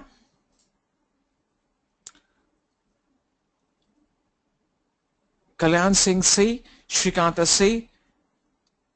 I'm sorry, it's a previous answer, I'm sorry. Kalyan Singh C, okay.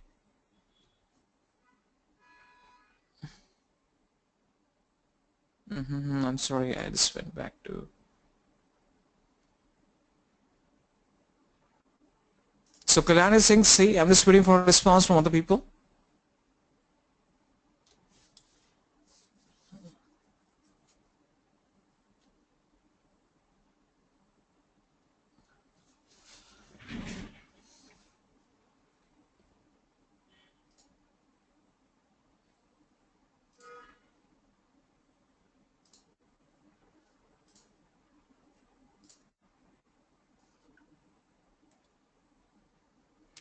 Sandeep Singh B, Shrikant C, Rakesh C. So the correct answer is C. I'm sorry. I went back to. Yeah. So the correct answer is C. So where we can see this password policy screen, if we just go back to IAM. So on the left side where we have the account settings, this is a password policy screen where we can select that user can change their password. So the correct answer is C over here. 30th question. It's a logical one and a scenario based. An application is generating a log file every 5 minutes, and the log file is not critical but may be required for verification in case of some major issue. The file should be accessible over the internet whenever required. Which of the below mentioned options is the best possible storage solution for it? Okay, we just got the answer right now. Rakesh is saying A. Okay, Sandeep A.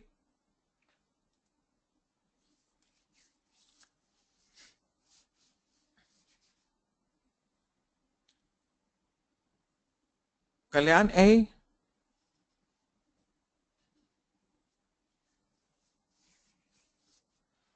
Waiting for the people to give their answers.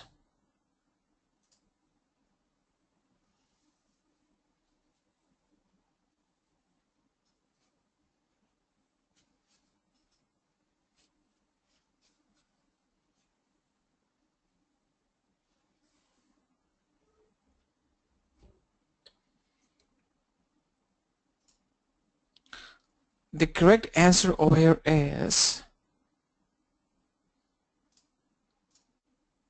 this one, S3RRS.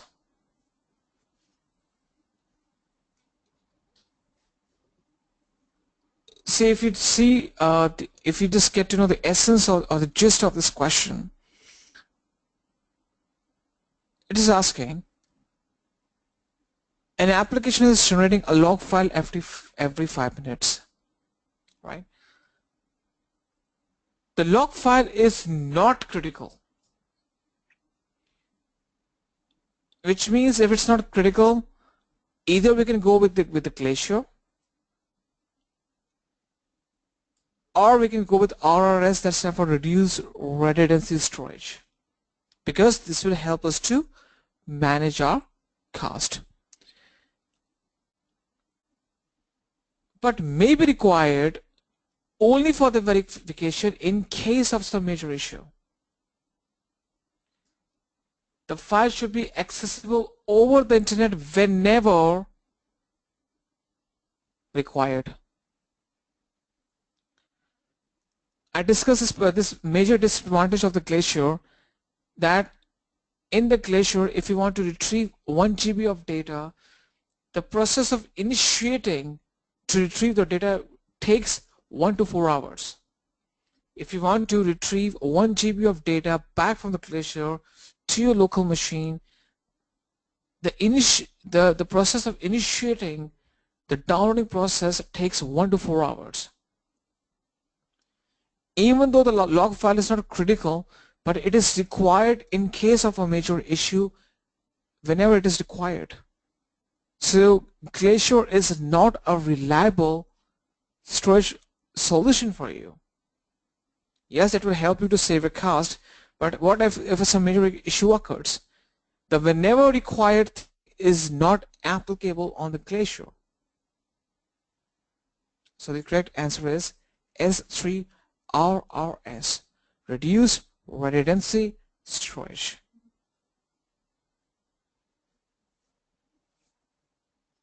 So this is how this is the pattern of the questions that come up, right? So what I'm saying is that the topics that we have covered so far, just go into the depth of those topics. Don't go into a situation where you're covering everything. You're covering 50 services and we're not getting expertise on the 10 of them. In the I would say Solutions Architect Associate certification, most of the questions come up from the load balancer, auto scaling, VPC, Route 53, S3, and EBS. These are the 7 to 8 topics from which you will see the major chunk of questions coming up. 80% of the questions will come up from these topics. If you have good expertise on these topics, you'll be able to clear the examination. You don't have to go through some weird services that you don't require in the architect. It is just that if you have good expertise, in-depth knowledge on 7 to 8 services from scratch to the expert level, clear the examination is not a rocket science. Load balancer, auto scaling, VPC, Route 53, S3. So these are the most common, I would say, the most important topics of all. So you see that most of the questions are coming up from those topics only. S3, why? Because S3 is their unique selling point of service. S3 is one of the most popular services that have been given by the AWS. So to promote that, they want to they put more questions from the S3.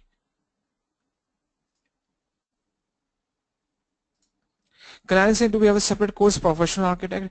Kalani, we don't have any codes from the Adreka's perspective for the Professional Architect, but you can get that from any other vendor. They provide the Professional Architect's codes. So the thing is, it is always advisable that you should have at least 2 to 3 years of experience, or at least the AWS Architect certification if you want to go for the professional one. So once you achieve the associate certification, then you go for the Professional Architect. I don't think that, especially in India, or I would say in the equivalent industry, any company is asking for the professional one. If you have the associate, it is more than enough. I would say that instead of going for the Professional Architect certification, go for the DevOps. That would be much more useful, because I don't think Professional Architect certification is of much value in the market. Go for the DevOps. It's not that much. You're saying that, sure, thanks, but I think more of hands-on is required to clear that. Yeah, you can say that. But I would suggest that instead of going for the Professional Architect, go for the DevOps, because in the market nowadays, there's a huge demand for the DevOps or the developer professionals who have expertise on the operations as well.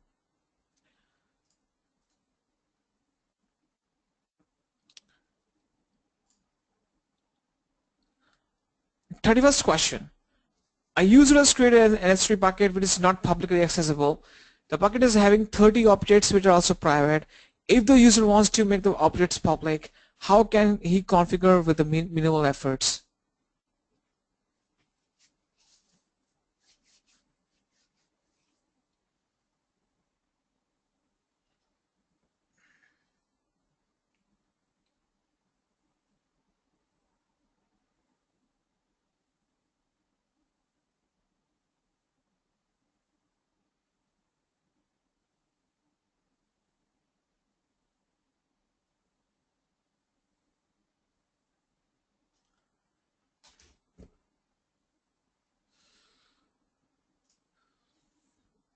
Rakesh is saying C. That's the right answer. So you have to assign a bucket policy which will mark all the objects as public. Good job, Rakesh. 22nd question. A system administrator is maintaining an application on AWS. The application is installed on EC2 and user has configured ELB and auto scanning. Considering the future load increase, the user is planning to launch new servers proactively so that they get registered with the ELB. How can the user add these instances with auto scaling? This is a scenario-based question. Just try to understand what exactly they're asking.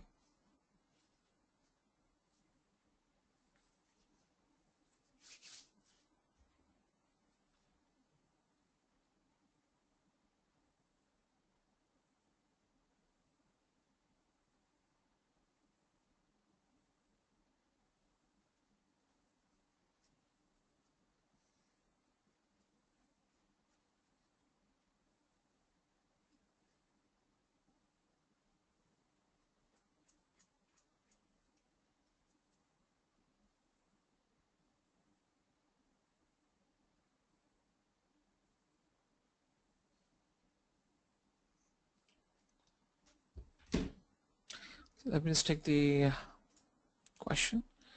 Rakesh is saying D. The correct answer is D. Increase the desired capacity of the auto scaling group. So user has to increase the desired capacity. Desired capacity means that the auto scaling group will be binded to run those number of instances at any given point of time. So the correct answer would be D.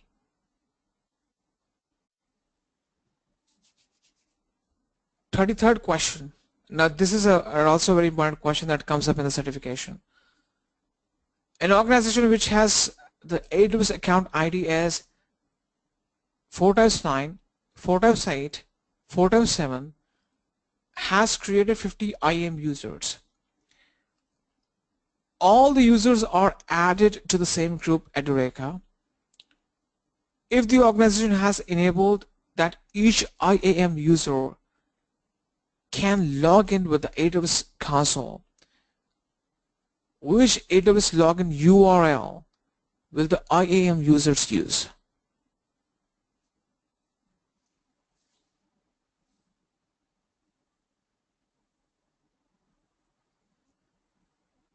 I would suggest that this, if you're logged into the AWS Maven console, just go to your IAM dashboard and see that how the URL, the dashboard URL looks like.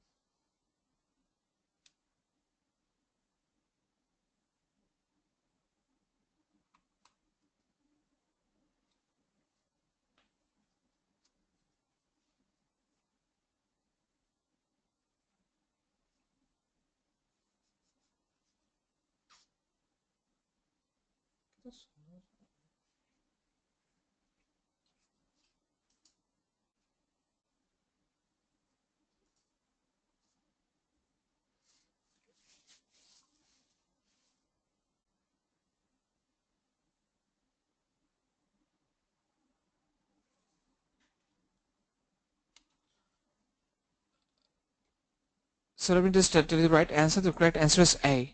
If you just go back to the AWS Maven console,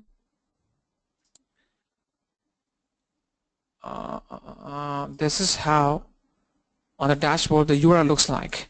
https:// your account ID signin.aws.amazon.com/console. So the correct answer would be A.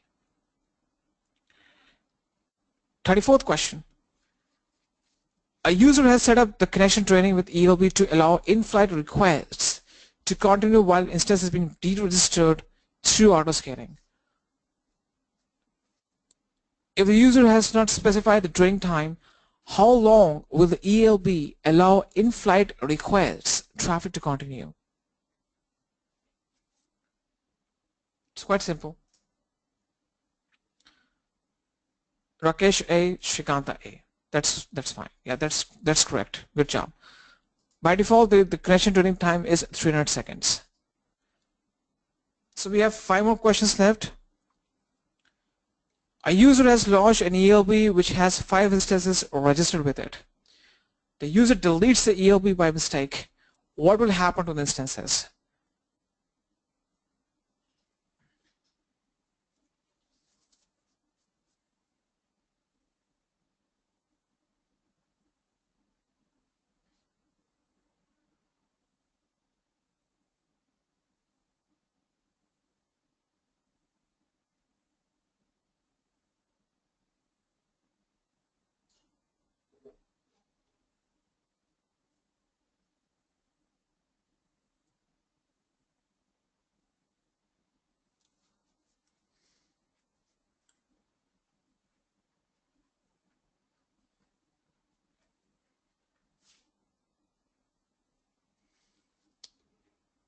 See, whenever the load balancer is running, okay, we got the answer right now.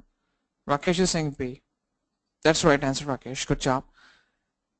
If you do load balancer, the instance will keep on running because load balancer and instances are separate entities.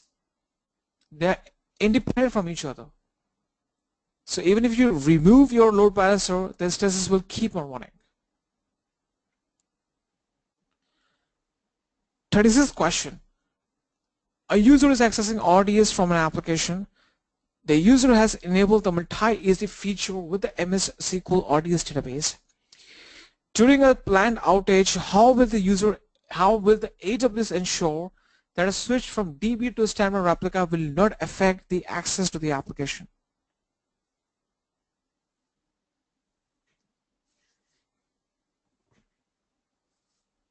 It's a typical one, but we can just give it a try.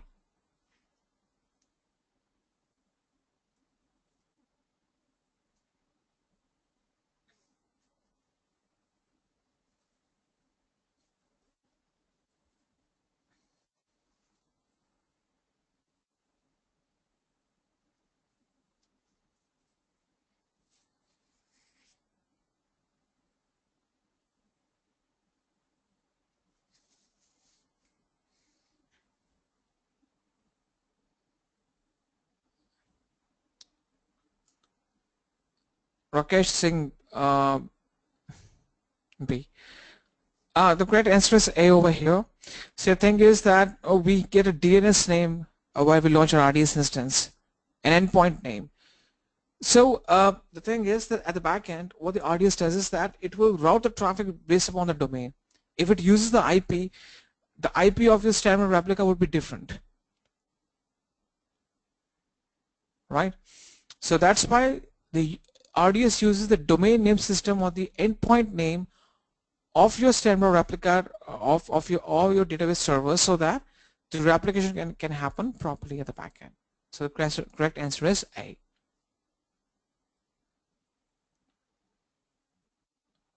Thirty-seventh question.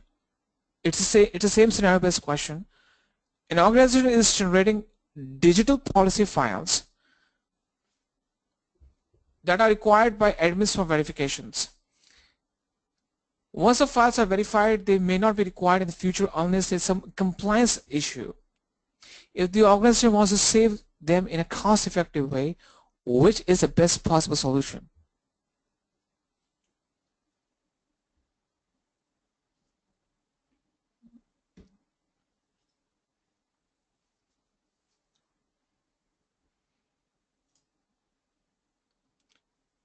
Shrikanta B.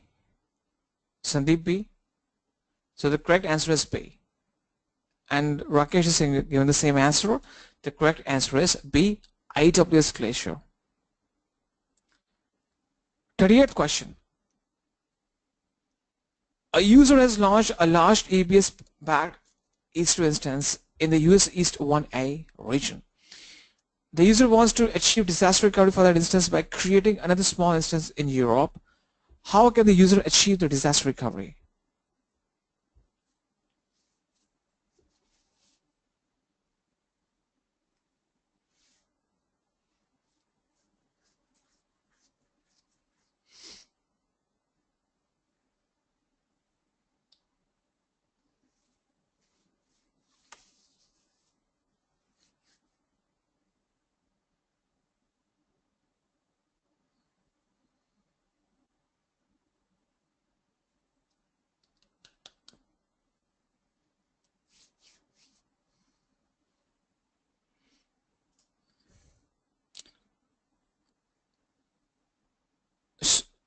Shrikant is saying C, Sandeep C, Rakesh C. The correct answer is C. See, once you create the AMI of the instance, you can copy that AMI to the EU region. Once we have the image, we can create the duplicate instance in any other region. So the correct answer is C. Last two questions. We have done the Elastic Beanstalk yesterday. You have started to use AWS Beanstalk or Elastic Beanstalk to quickly deploy and manage applications in the AWS cloud. Again, you start to wonder if you are being charged for the service. What is the AWS billing policy for AWS Elastic Beanstalk?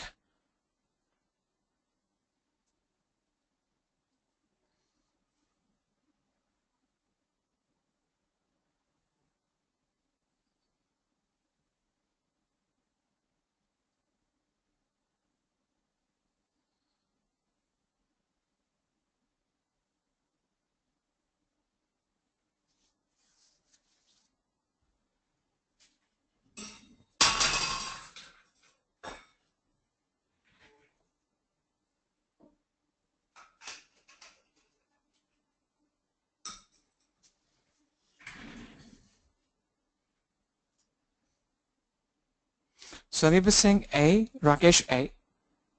Yeah, the correct answer is A. Shrikant A. Correct answer is A, because you pay for the resources that you spin up to the Beanstalk. 40th question, the last one. A user has stored data on the encrypted EBS volume, and the user wants to share the data with his friend's AWS account. How can the user achieve this? A, create an AMI from the volume and share the AMI. B, if both accounts are using the same encryption key, then the user can share the volume directly. C, take a snapshot and share the snapshot with a friend. D, copy the data to an unencrypted volume and then share. It's a typical question. We can just try.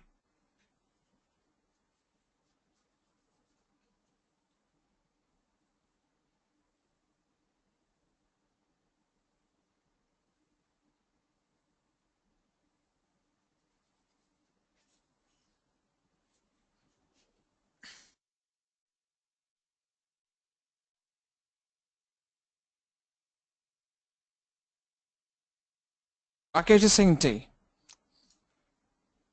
That's right, Rakesh. Good job done. And Kalyan saying D, Sandeep D. Because the thing is that if the volume is encrypted, it cannot be shared with the external accounts.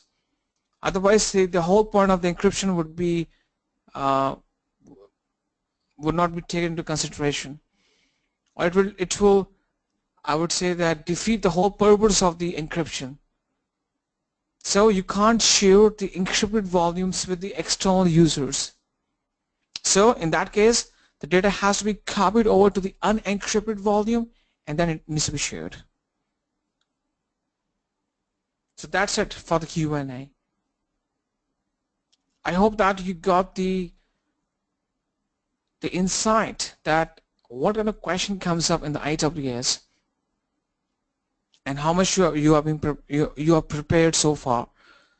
So these are the kind of questions that come up. Okay.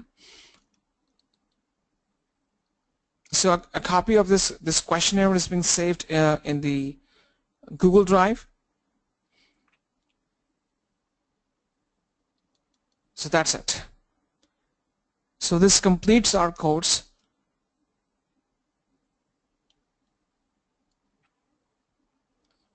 Any questions, any doubts? Anything you want to add?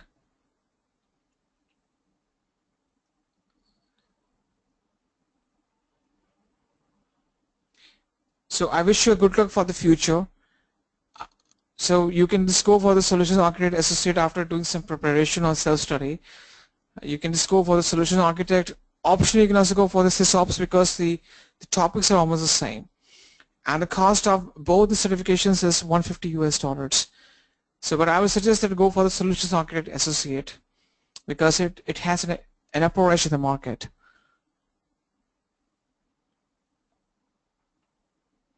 So this completes our journey of this entire course.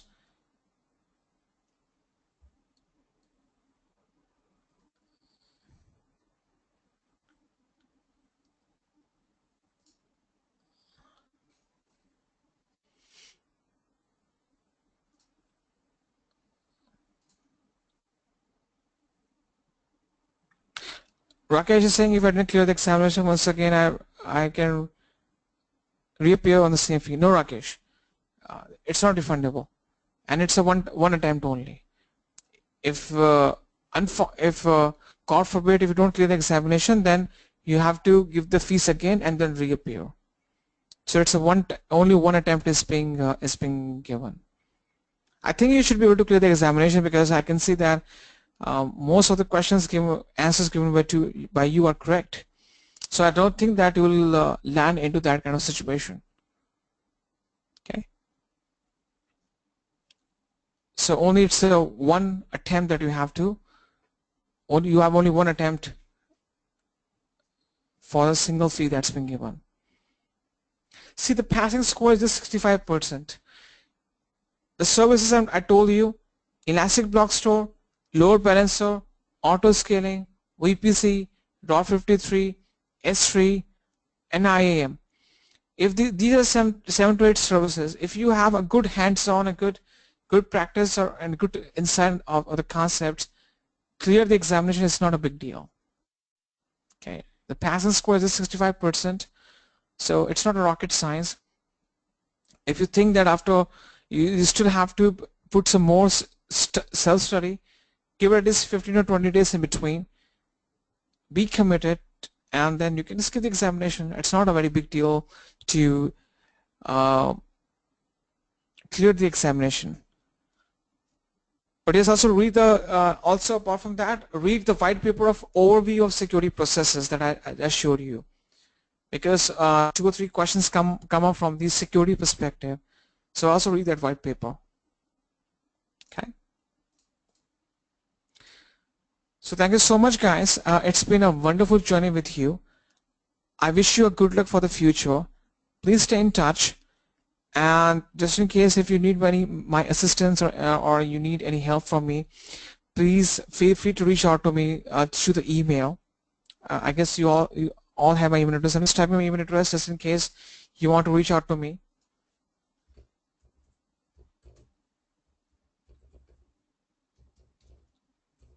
I'll be more than happy to help you out or provide you with any assistance, just in case if you have any doubts regarding some questions and answers. So that's it. Anything you want to add before we can just wind up?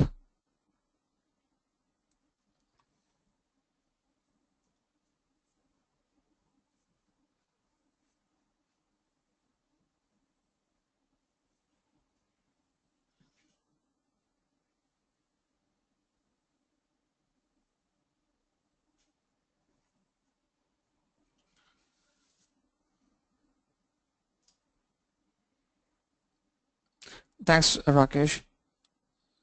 Yeah, thanks, Shrikant.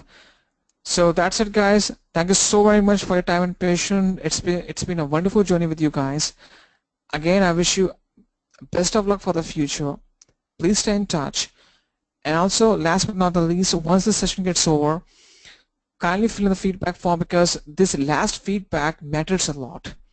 So once you get your feedback, your last or the final feedback, we collaborate there with all our feedbacks, but the last feedback is the one that holds the most importance.